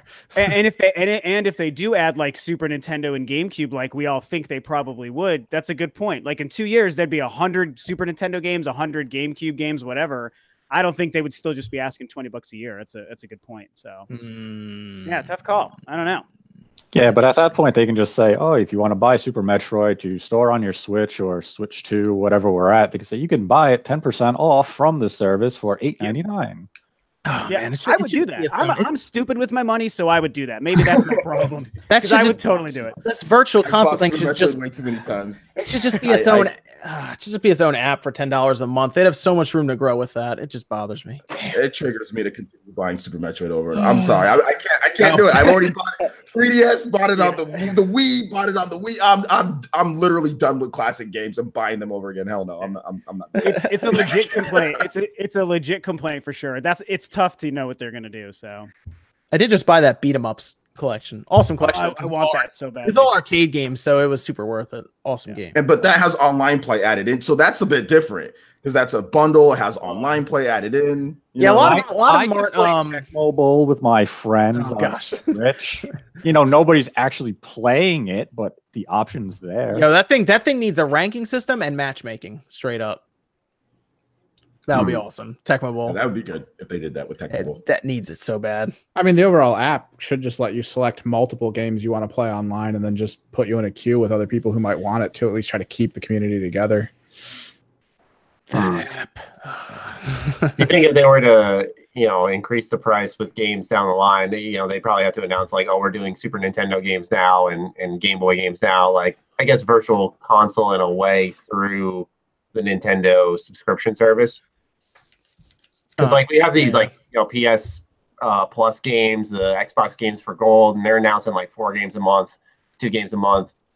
And like I feel like Nintendo's almost primed for that, where they could just pull one from each generation. Here's a GameCube game, SNES, NES, and whatever else, and Wii game, and say like, here are your virtual console games for the month, and just kind of do that, and then bump up the price a little bit.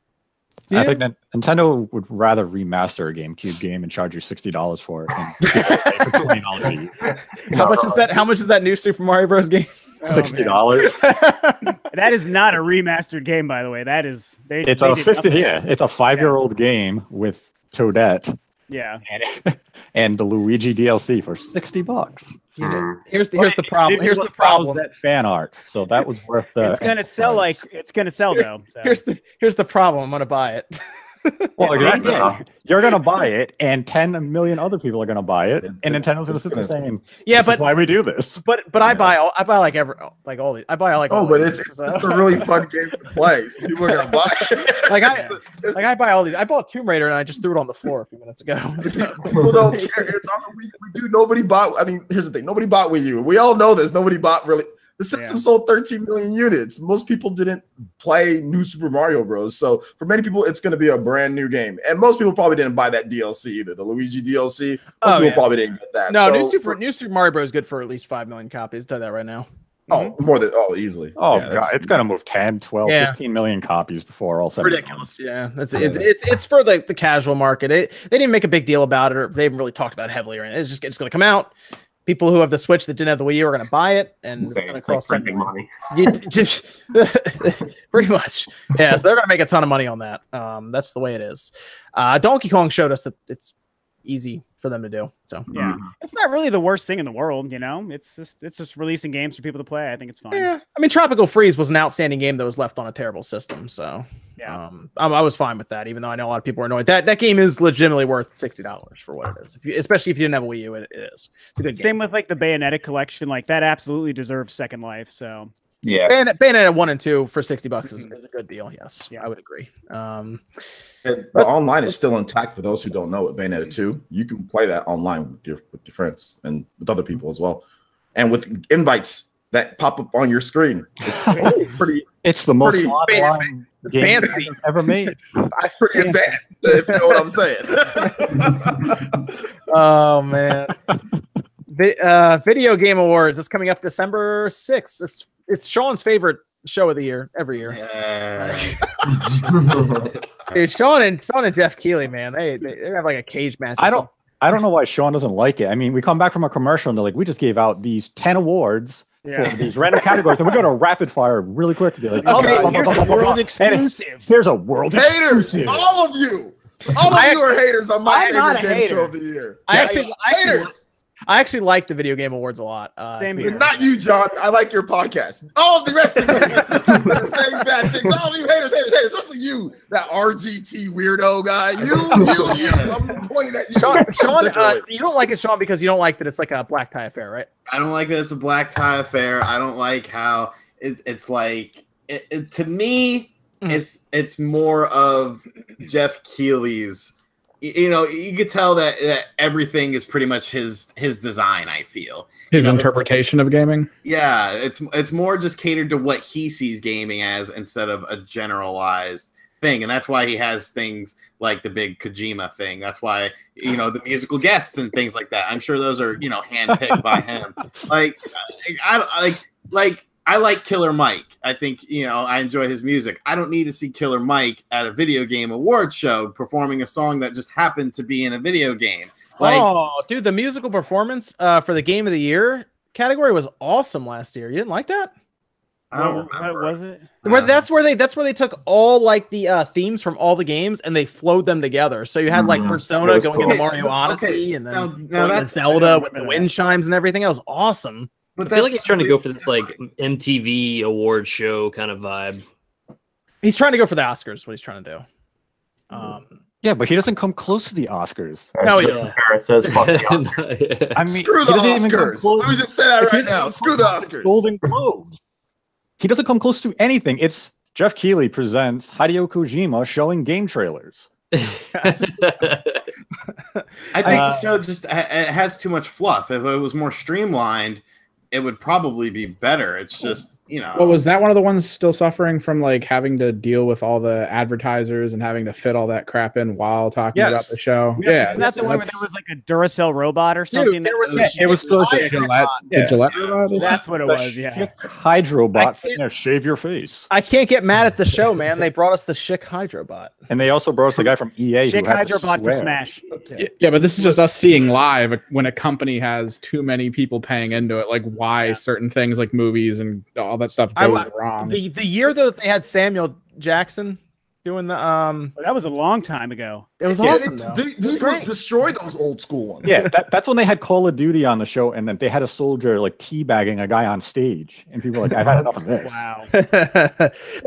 He's trying to make video games be taken more seriously, essentially. Yeah. So my whole thing on it is like I like it, not in the sense that it's like actually like great or the highest quality, but if you think about it, we don't have anything else in like this hobby that's like that. And so for me, if we get like a 2 or 3 hour thing like once a year, that it's sure, it's just a promotional thing for world exclusives and the awards don't matter as much as they should. Like that's true. Like there's reasons to complain about it. It's not executed the best, but I get excited that it's like, hey, tonight's a night where there's going to be 2 hours of this like video game show, and I'll see some trailers and people get together, and Reggie and Nintendo bring stuff. Other people have surprises, and so it's not that it's good, but I think that it's better than, I guess, not having it. Does that make sense? It's like a net gain is the way I look at it. So I know, but that's like the Nintendo Online service. It's better than having nothing, so we accept this mediocre product. Yeah, but the video game awards don't cost money. Like it doesn't cost anything other than like your free time to watch if you want. Like I see what you're saying, but it's just not the same. I don't think. Also, I don't think they make a lot of money from it either. Probably not. I don't think. I remember. I think 2 years ago, Jeff Keighley said he like paid out of pocket to make the show happen. Yeah. So I mean, it's obviously cares, in my opinion. It was a joke at one point. I think he misses the days of G4 like I do, where it was actual like representation on TV. Like I think his end goal is to get that thing on TV eventually. Well, it was on TV, but no one was watching it. Yeah, but like, it was on Spike, I think. Yeah, I think they want to get it back, but they got to make it so that people will actually take it seriously. Yeah. That's the problem, is getting people to take it seriously. Which when Activision is asking you to have a soldier walk out on stage and teabag someone, that's just not going to happen. That's why they reformed it. Yeah, that's why the guy that went off tilt last time, who was hilarious, by the way. Oh yeah, it was like they were like, "You just set us back 4 years, thanks." I think the problem is. Oh, go ahead. But I mean, that's like video games isn't supposed to be like the most serious fucking thing in the world. Like, I get that people want it to be taken seriously in some regards, and that's fine. But it's always been, video games is kind of like skateboarding and shit like that. It's sort of a counterculture thing. And children yelling racially expletives into your ear while you're trying to play games. Right, like that's not something that's a suit and tie affair to me. Like I don't know. I mean, they're trying to compare it to movies and stuff, though, aren't they? But the thing about it is that's what people buy in the video game industry. Everyone's like, the AAA industry has all these Hollywood voice actors and cinematics and productions. But then you're trying to say that, like, okay, well, it's not like that. But yet all these people work in that line of business, and that's what these games are. The budgets are getting up to. So, I mean, isn't there a little bit of a clash, Sean? Just a little bit. I want to get your opinion on that. As far as, well, I mean, yes and no, because a game like Grand Theft Auto, which sold 100 million copies, like you said, do you feel like most people play that game for the story, or do you feel like most people play that game to have this big open world where they can play cops and robbers with their friends and things like that? I don't know why people play the game at all, but I mean, I'm guessing it's one of those two. I'm guessing it's one of those two that you. See, I mean, it's like a movie. A movie to me is very different than a video game, because a video game is essentially. Well, I mean, there's many different forms of movies, many different forms of video games. But if you want to talk about like AAA blockbusters, a movie is condensed to what? 2 hours of entertainment where you sit there. Whereas a video game is something that you actually control. You actually take part of the movie. And so my experience of a game could be completely different than your experience of a game. But whereas a movie, you could kind of come into a similar common ground because it's only a 2-hour presentation. But if I play a video game for 20 hours and you play a video game for 20 hours, we'll probably have different viewpoints on it. Like, we'll agree on some things, we'll disagree on some things. So I don't know.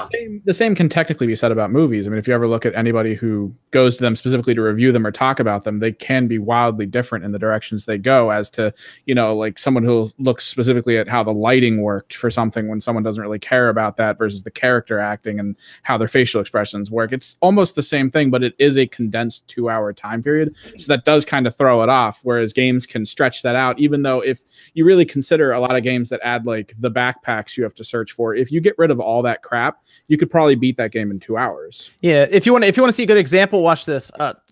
In my opinion, Star Wars: The Last Jedi is the best Star Wars game ever, or the movie ever created, and ever will be. What? See? What? Wait, what? Yeah, see, I knew that would get Rob really mad. I don't hate the movie, but I definitely don't agree with that statement. That's that's just how I view it, man. My favorite one is the one that nobody likes. The guy with the long hair that nobody likes. That's my favorite Star Wars movie. The one that everybody hates. That's my favorite one. No, from what after like watching, like part of my family is really in the Oscars, and they have some of the, like, they read into some of these movies like crazy. Yeah. Like they were trying to read into The Revenant, and I was like, I think that's a movie about a guy just getting mauled by a bear. And they went off into this whole Shakespearean explanation as to what it represented and stuff. And I was like, I think he just got like mauled by no. It represents like, don't fight a bear. That's what it represents. And then I watched people go up on stage in their suit and tie and explain to me why it wasn't just a guy getting mauled by a bear, and that was the night.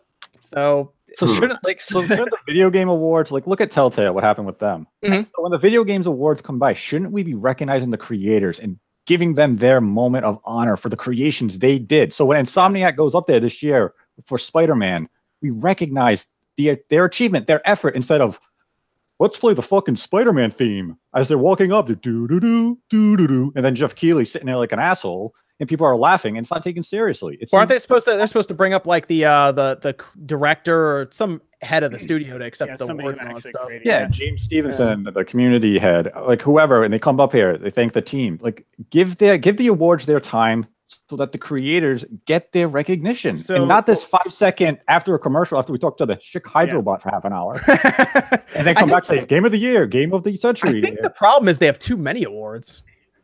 Well, make the show longer, or get rid of some of the bullshit. Get rid of some of the advertisers. Like, you don't want to make it longer. People already complain about 3 hours, and they struggle to fill that time properly. To me, the problem comes down to, in order to make it a better show, in order to make it taken more seriously, like the way Jeff probably wants, is the awards do have to matter. And it has to feel like the recognition is making a difference, and the people making games are held to a high standard, because it's like, hey, you're the guys and girls who are making games we play, which is something that the game industry doesn't really have the way music and movies and stuff do. And so what they need to do, and it's obviously hard, is make the awards feel like they matter to the audience. But the problem is, I don't think people would tune into that, so they have to put the candy-coated stuff of world premieres and Chick Hydrobots in it to try to get people in to like the goofy flashiness of it, which is stupid. Like, that's part of the stuff that I don't like about it. Well, I feel like the world premieres aren't that bad of an idea. It is the addition of the Gillette paid us X amount of money, we have to have this here now. Things like if those get removed, and it's down to awards and occasionally going, hey, you guys have never seen this before, we're going to show you of whatever's happening now. Like, that's it. So let me I was going to jump on to the what we think is going to happen there, because we had that picture on Twitter of Reggie and Jeff Keighley together, and Wolfgang Puck.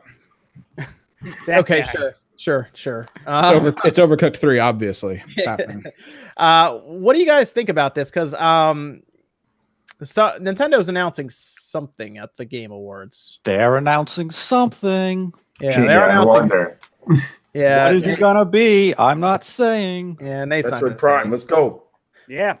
I would like to see that Metroid Prime Prime trilogy. pinball. Oh man, I would like to see. I'd be Metroid completely Prime down for trilogy. Metroid Prime pinball. Actually, Metroid give me Prime Metroid Federation Force HD. Oh, Heck yeah, man! I'd be down for that too. Let's do it.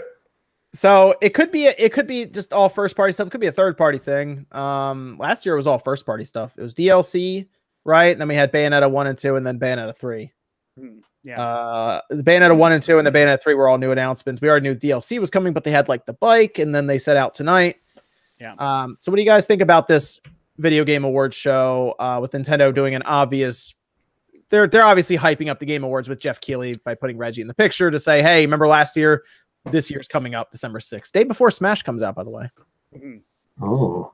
Oh, They could have a Smash reveal. They could have a third party something. I mean, it would be weird to reveal a new character the day before the game comes out. I mean, maybe that's what they're gonna do. Well, let's be real. We're talking about the T-shirt. That's the thing that everyone's excited about is the T-shirt that Reggie's wearing.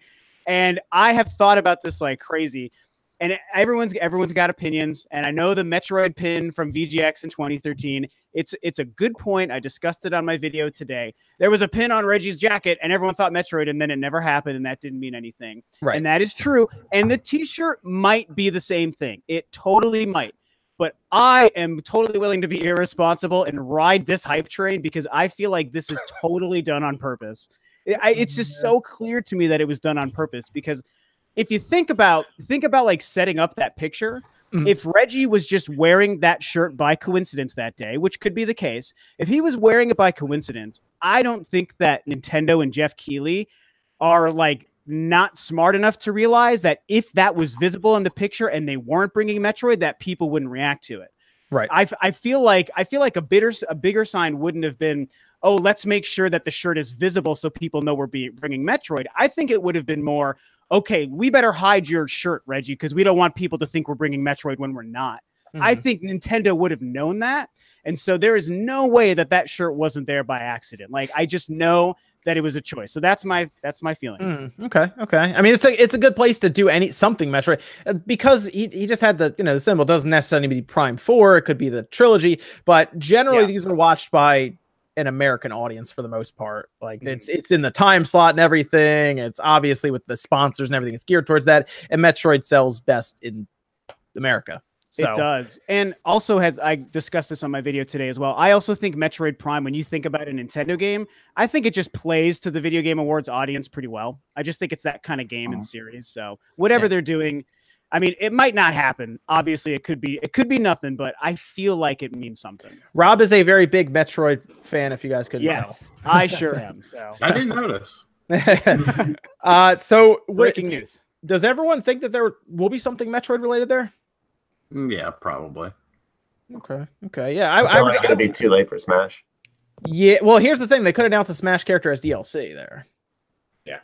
Because press will have the game. It'll be embargo will be out by then probably. They could, but it would kind of feel annoying, right? The day before the game comes out. A lot of people hate that like with Call of Duty SoulCal when they're just like new maps coming after release, and everyone's like, did you say Soul Calibur 6 with the beta character and the the full DLC character in the beta? I'm like, what? Yeah, and people finding out that DLC characters in Street Fighter were on disc for Street Fighter. Yeah. Everyone hates a big mistake. Yeah, they did do that though with Super Smash Brothers for Wii U and 3DS. They're like, oh yeah, we're doing Mewtwo, but it's not ready. People are pointing that out. Come out later. You too. Yeah, they did. They did which everyone loved. There was like, oh, Mewtwo's coming back, great. Which everyone loved. And here's my thing with Smash. With Smash Ultimate though, I look at that game and I'm like, man, they put a ton of content in that game already. Like, I wonder if that would have a different reaction just because people realize there's probably going to be 70-something characters already in it. Nah, it wouldn't. There's Nintendo fans. They'll love it. Yeah. I mean, Yeah. No, I mean, like, will it have a reaction of? Because I think people complain about Mewtwo. Even would it have a reaction of? There's already a lot of content in here as well. I'll just, Well, you know, when it comes out, it Mewtwo comes was out. weird because you could get Mewtwo if you had a 3DS version and the Wii U version, you got like Yeah, a it was code or weird. something, or you had to wait like a month or two later. Both of them, if you bought both of them, you got him for free. If Yeah. you got both of the games, If you just got one, it was like $5 or whatever. yeah, then you have to pay the normal price if you only bought one of the games. But if you bought both, which was just because the systems, it's pretty much what the Switch is at this point. Why it's so much better is because the only reason why you got both was because to play Smash Brothers for the first time ever anywhere that you want, like portably, you know, from a dedicated Nintendo system. I'm curious about this because characters in fighting games, from what I understand, are usually pretty hard to develop and balance and everything. And could you compare that kind of DLC, like a character DLC, to like Spider-Man's DLC, for example, that was announced before the game came out? Like, is that like that seems okay with a lot of people now? Because the game came out and it's good.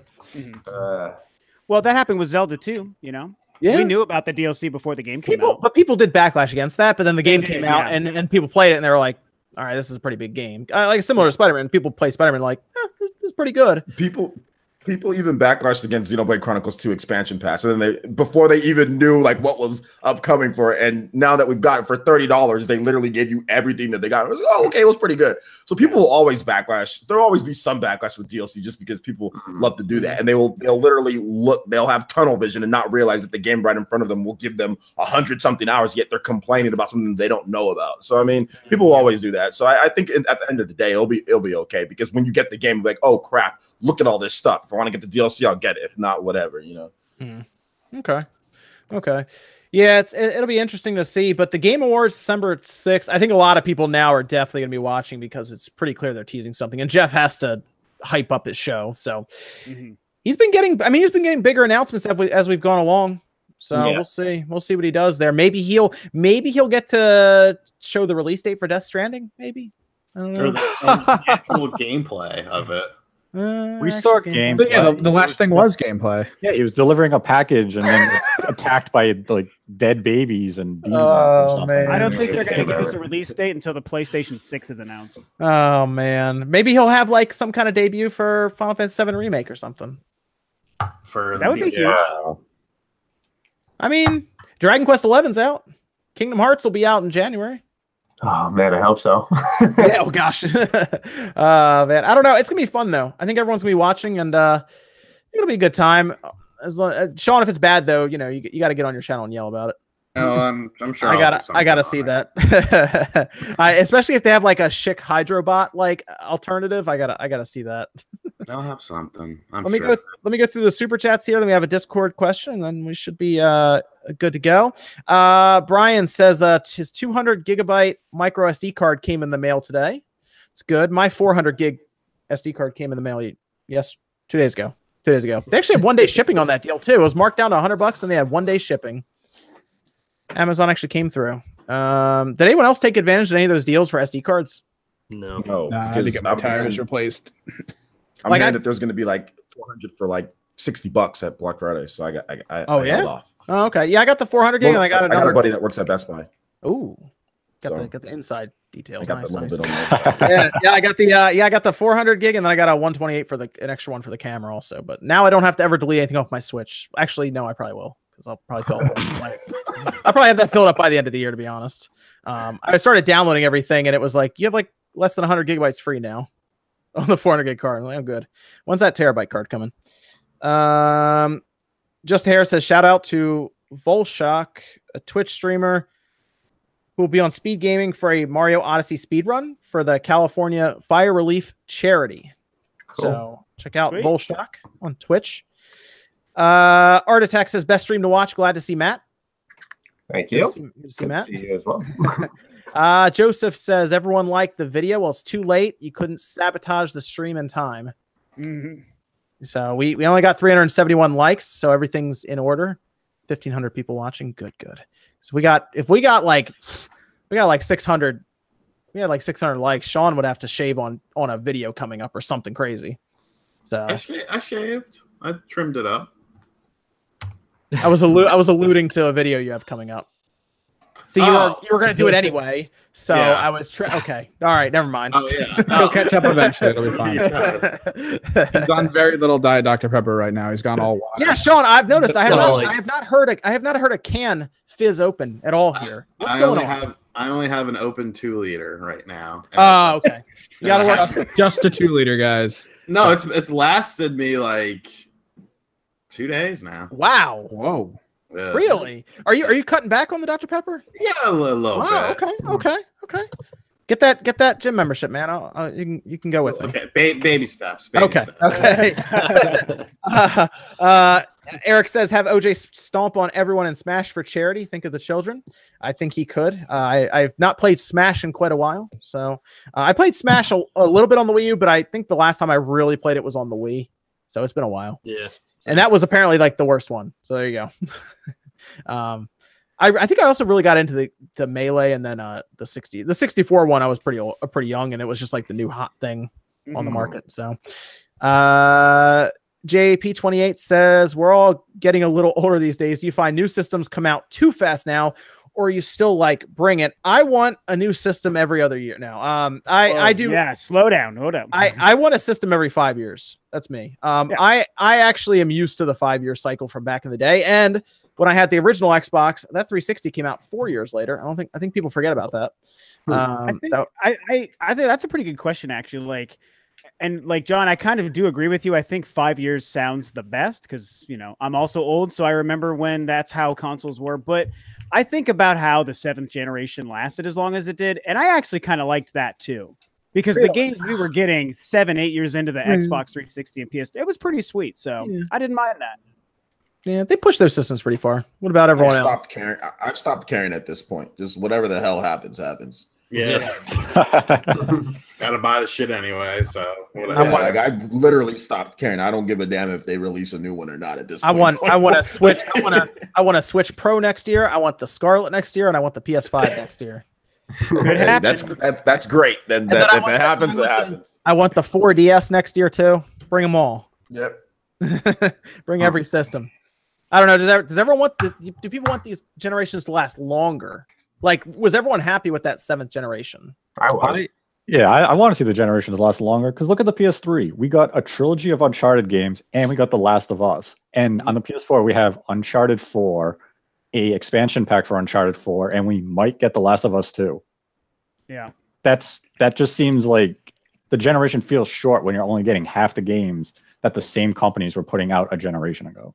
One God of War 2. There's not going to be another real God of War on the PS4. Yeah, that's one God of War. Yeah. On the PS3, we got God of War 3, God of War Ascension. Then we got the originals remastered with the HD ports. And this one, we're just going to get the first God of War, this new God of War. We got one. God of War 3 remaster was on there, man. Come on. Yeah, that's true. That's true. But it feels like, look at Microsoft. They could barely put out games this entire generation. Yeah. Sounds right. Crackdown 3, baby. It's coming. And the Xbox 360, they were awesome. They put out new IPs. They had so many exclusives. And the Xbox One, they're just like, you're going to get a Forza every year and maybe a Halo and a Gears every other year. That's because you could tell they discovered games as a service with the Xbox One. And they were like, let's do that. Then they spent a lot of R&D on the Xbox One X. And they just stopped making games for a little while there. Well, and that's kind of an interesting point too, because if you think about it, the shorter a generation is, the sooner after launch the manufacturer and all of the companies and developers have to move to the next console behind the scenes. So you limit your resources, kind of, But like when a console comes out and if it has full backwards compatibility, it doesn't feel as bad then. Oh, totally, yeah. And that's kind of what I'm looking at with the Xbox. Like, I don't know. I assume the PlayStation 5 is going to have to be backwards compatible with the PS4, but it won't be with the PS3 still. And the next Xbox will come out and it'll be backwards compatible with everything. Interesting. Let's see. Gindoki Cruz says Goombet and Toadette are real. Et is the girl version. So I guess everyone's just putting et on the end of everything now. Oh, actually, that's the next comment. Blue Bolt says SpawnEt, Robet, RGT et, Player Essence et, and I guess just everyone just has an et on the end of the name here. There we go. Thank you, Blue Bolt. Time to change the name of my channel. Oh, this will be a good one. Steven Garner says thoughts on Castlevania only on PlayStation and not Switch. Patience. Patience. Yeah. Castlevania will make its Switch debut in the future. I do want to say one quick thing with that. A lot of people think that Sony somehow has the rights to Castlevania, like Symphony of the Night and Rondo of Blood, and they don't. They own the emulation of those games because there are exclusive features for that. They did it in-house with their in-house studio. I think it's the same team that did Borderlands 2 for the PS Vita. I think it's the same Sony in-house porting team. The word is allegedly it's using the PSP versions that are being emulated. If you want to play Symphony of the Night, you can play it on Xbox One right now. You can just go download it. Exactly. Some people are thinking that, oh well, now Sony's going to have these games exclusive. It's not going to, and that's just not the case. So Padawans. Okay, yeah. So something Castlevania is coming to the Switch, but do you guys think it's the same thing, or do you think it's a different collection of games? Different. I hope it's a different collection. It's a collection. I Oh God! would think it's. Let me get that post going over here on this forum, Nate. Yeah. Let's just say Castlevania something is coming to Switch. Let's leave it at that. Hopefully it's this year. before or after Smash. At this point, it's going to be after. Dumb. Too bad. Yeah, I'm gonna I'm gonna get the PS4 version. I wonder if it's going to kick off next, like maybe it'll be a January thing. Could be. Well, we already talked about what's happening at the end of February. I mean, and then there's Kingdom Hearts. I feel like it's just I'm gonna be so busy right away. February is gonna be rough, man. Right there at the end, one day, like 4 big games drop. Yeah. Also, Resident Evil is in January. Like Q1 is kind of the apocalypse of games. Dude, it looks so awesome too, though. It is. Yeah, but then we get it. Then we get into March, and you have what you call something is in Shadows Die Twice and Devil May Cry 5. Yeah. Oh my God. Yeah. Come on. Yeah. So you have Kingdom Hearts or Resident Evil and then Kingdom Hearts, I think. They're within a week of each other. Yeah. Then we jump into February, have Metro, Crackdown. We'll see how well Crackdown does. Yeah, Metro's there, Crackdown. What was I just Anthem is there. One more. What else was there? Something else was there. I'm trying to buy a house, man. I can't buy all these video games. 22nd has a lot of games coming out. And then we go into March and more, and that's just what we know about now. There'll probably be other games announced too. So there you go. Like guys, I'm looking for I'm looking for a Fire Emblem release date. I'm looking for a Daemon X Machina release date. Yes. And it'll be completed. Yes, I'm buying everything. Give me all these games. Actually, except Crackdown. That's on Game Pass. Buying Xbox One. What do you think I am? Buying Xbox One first-party games? What do you think this is? Made the Castlevania collection physical, though. Like, it's kind of frustrating that it's just digital. Yeah, I guess. Yeah, that's a good point. The franchise that should have been physical. Like, they should have made a physical copy. I would have probably bought it. Yeah, I would have probably bought it I would have spent $30 on the PS4 potentially if it was physical. But since it's digital, I'm just like, screw it. They could have done some cool stuff with that. They could have put like a mini art book in there, and they would sell a lot. Yeah, that's a perfect game to do that with. I'm actually. I feel like they should have probably even just included 1 through 3. Like they're such small files. I don't think like they would have had to do too much to port those over. Like I don't know. Like I just feel like.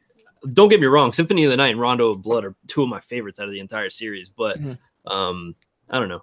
It's Konami, man. They're probably split. They're probably splitting their titles up between Nintendo and Sony at this point. So I just hope this means that they're willing to consider bringing over like old Silent Hill games too, even if they just brought that PS3 HD remaster. I don't care what they did. Just bring Silent Hill over. I will buy every remaster they do. Let's see. We have Matthew Campos says, love all your channels. Contact guys, please consider Nintendo Prime and Guy for future SpawnCasts, please. Okay. We will look into them. OJ, you know Nintendo Prime. Of course, he's my best friend. Okay, there we go. See, we're on to it. Very cool. No, he's not. No, me and Prime are good. We're good friends. I've done content with him before. But no, Prime's a cool dude. Okay, there we go. Very good. And that's everything there. There was one other two questions. The one that was too long didn't read that I edited down for. Notes. Gotcha. Nef18 says, how long do you play a game before you decide it's not for you? I don't play it if it's not for me. 3 or 4 hours. Yeah, it doesn't take very long. Usually I can figure it out in like 1 or 2 sittings if it's like, okay, this like when I sat down with City Skylines, it took like an hour and I'm like, yeah, this isn't my kind of game. Yeah, if I'm not hooked like within the first like 3 or 4 hours, like if I've made it past the tutorial and like it still is not like, you know, roping me in or giving me any kind of sense of like, oh, well, what's gonna happen next? Like I just, all right, whatever. I got other backs. I got a long backlog of things I can get to. Yeah, I don't think it takes long. I think it's most of us. I think it's maybe an hour or 2 at the most. But it depends on the game as well. Like if it's like a huge game, like you know, I'll be totally honest with you. At first, when I was playing Breath of the Wild, I was like, man, these damn weapons break so easy. I was like, this is getting frustrating. But once I got like 10 hours into the game, I was like, oh man, this is a crazy. I think some games, like Persona 5, heavily suffers from that because it takes a bit to get into that kind of game. I love that game so much. Yeah, but like you can probably tell like people who are like, I don't like this game, and then you ask them how long they played it, and they're like an hour, 2 hours. Yeah. Like, oh man, I always say in every Persona game, there's like a 10-hour buffer you need minimum to like know if you like it or don't like it, because it's just there's so much talking, and then they're giving you the combat, and then they finally let you off to do like free time and stuff. Yeah. Man. Yeah, I think it depends on the game. Like the last game I did that with, and I don't do it very often, was actually Mario Tennis. I haven't been that disappointed in like a first-party Nintendo game in a long time. It's not that it's bad. It's just it really didn't work for me. And within probably 2 or 3 hours of gameplay, and I even tried like some with my girlfriend and online and stuff, I was like, I don't know, just doesn't work. And I haven't put it back in since the first like 3 days it was out. So. Okay, and then we have here we go. Last question here. Mario Maker 2, what content would you guys like to see added to a sequel for it to happen? And what's your best guess as to when it will be announced and released? Metroid. What? Mario level maker? I want a Metroid in the Mario Maker. I want that. Okay. What would you like? I guess they're asking what would you add to another Mario Maker? Yeah, Hills. Well, he goes, okay, there's a too long didn't read part of this. He has this massive paragraph of what he would do with it. I edited that out. But basically, he goes to say, like, what would you add in terms of, like, he would add aspects that could be related to, let's say, Paper Mario. Like, it would just kind of get added into it. It could be used as maybe like a mechanic. Just random stuff like that. Okay. Yeah, I would remove the new Super Mario Brother art style because it just looks bad, and I would replace it with Paper Mario art style because that looks good in HD. I feel like the more options, the better. I mean, there's probably no reason to remove it. Like, I don't really like the new Super Mario Brothers art style either, but I'm sure a lot of people like it. What if they could bring the aesthetic and idea of the new Yoshi game over to it with the flipping levels? Yeah. Oh. Yeah. Cool idea. Okay. That is I think that's everything. And they should add Bowser. Oh gosh. What about Super Mario 2? Yes. Like that. Yeah. Okay. Totally. Okay. That should absolutely happen. Yeah, I agree. Yeah. Okay. Cool. All right, let's go around here so we can finish up. Let's start with Mr. Matty Plays. Thanks for coming on, by the way. Where can everybody find you, man? YouTube.com/Mr. Matty Plays. Same thing with Twitch. Yeah, just lots of Bethesda, lots of open world stuff, Assassin's Creed review, Fallout 76 content up the ass soon. So yeah. Yeah, we're getting the home stretch for that game to come out. So. Yeah, it should be interesting. I don't know if fun would be the right word, but it's gonna be interesting. Cool. Okay. Very good. And then we got OJ. Where can they find you, man? It's right here on YouTube. Really trying to bust it on Torna, so we'll get that done. I do a lot of live streaming, a lot of Q&As, live interaction with the fans. So if you're looking to kind of hop into something like that, live streams pretty much every day, Monday through Sunday. We also have a Monster Hunter Generations giveaway that we're doing as well. So Monster Hunter Generations Ultimate on the Nintendo Switch. So I'll put that there. So if you want to check out my channel, do a lot of Nintendo, anime, gaming, news, Japanese RPGs, all that stuff. So check it out right here, Player Essence. Yeah. And then Rax, where can they find you, man? You can find me at youtube.com/Rax the Great. That's RAX the Great. I do a lot of live streaming just like OJ. I got some more stuff in the works that I'm trying to iron some kinks out of. So I'm also doing a $20 eShop giveaway on my channel. So can I drop a link for that in the So, Yeah, cool. you should be Go able to, nuts. Yeah. So, Foreman. oh wait, that's not. That's something. Who knows what that is? One link just got pasted in the chat. that was The hell is was that? It's a half controller, half mouse. Yeah, I make a lot of mistakes on. Well, to be fair, that could have been a lot worse. So. Right. Nah, Yeah, there was a lot of I don't ever Bowser like talk look up earlier. weird stuff online. It's just Okay. At least it wasn't Bowser. Yeah. Yeah. Dumbass thing that I linked. That's my Belgian all good there. No, this is the correct thing. Okay. Okay. But yeah, Let me jump over to Rob. Where can they find you, man? Yeah. You can find me at Rule of 2 Review on YouTube, Rule of the number 2, and also on Twitter. I'm super active on Twitter. And yeah, it's just me talking about video games, mostly Nintendo. Kind of like mini podcasts is kind of the way I describe most of my content, about 15, 20-minute videos usually. Just talking about stuff happening, a lot of Metroid content. If Samus breathes somewhere, I usually want to talk about it. So Yeah. All right. Very cool. And then Sean, of course.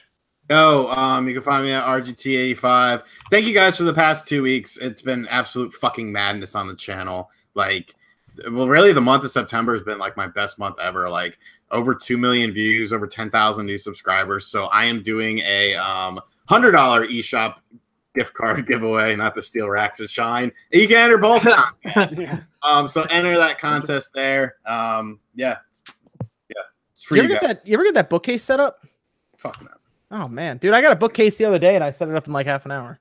I got a Street. I bought one of those arcade 1-up cabs, the Street Fighter one. I'm gonna try my hand at it. Wait, did they already send it to you? No, I gotta wait. When does it come out? Like October 16th, I think. Maybe they'll get them in. I wonder if they'll get them at the Walmart store over here. Maybe I'll go buy one. I hear that they're locked at the register though. No, I mean like maybe I'll just go buy one the day it comes out. Oh yeah. Yeah. I just got it from GameStop because I could use PayPal and I had a couple bucks on GameStop. Okay, cool. And then what about Nate? Nate, where can they find you, man? They can find me on Twitter at DirectFeedGames. From there, you can find a link to my YouTube channel where I am always posting direct feed footage of upcoming or recently released Switch games, PS4 or Xbox One. And I also compare docked and undocked Switch games. So if you want to see how games like Dragon Ball FighterZ handles in handheld mode, you'll find direct feed handheld footage there. And the people who think I am overly negative, I don't do any commentary or podcasts, so you don't have to listen to my opinions on my YouTube channel at all. You should do commentary and just say how much you hate every game you look at. Like, this game is awesome and I fucking hate it. Yeah. Ryu Cage, anyone play Dragalia Lost? I have not. Anyone else played it? Not. Nintendo invited me to play it early, but I couldn't make it to their office fast enough. But I want to check it out. Yeah, I don't really play a ton of cell phone games, so yeah. But we'll see what people think of it as we go along. I guess that's it. I didn't have anyone set up for a raid, so I don't know if there's anyone out there that you guys had off the top of your head. Not a big deal if not, but you know, if you have someone, I can hang out for a little bit. I got one. Okay. My boy Mercury's playing. Oh, never mind. Go ahead. No, I mean we could do yours, but Andrew's just letting you know. Oh, that's fine. That's fine. Who'd you say, OJ? Jesse Mercury's streaming a Super Mario Maker. Oh, Super Mario Maker's fun to watch. Okay, cool. Yeah, you want to drop that in? Drop there? it in the chat. That'll work. Cool. So OJ, I'll drop the link in there, guys. If you want to go say hi, give him a like and everything, and tell him Spawnwave, the SpawnCast sent him.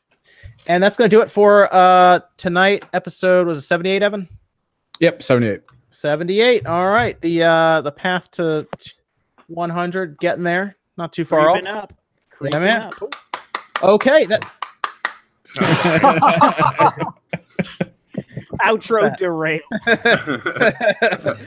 Oh man. Okay, that's good. That's gonna do it for tonight, guys. Thank you so much for stopping by, and we'll see you guys next weekend, 9 p.m. Eastern time.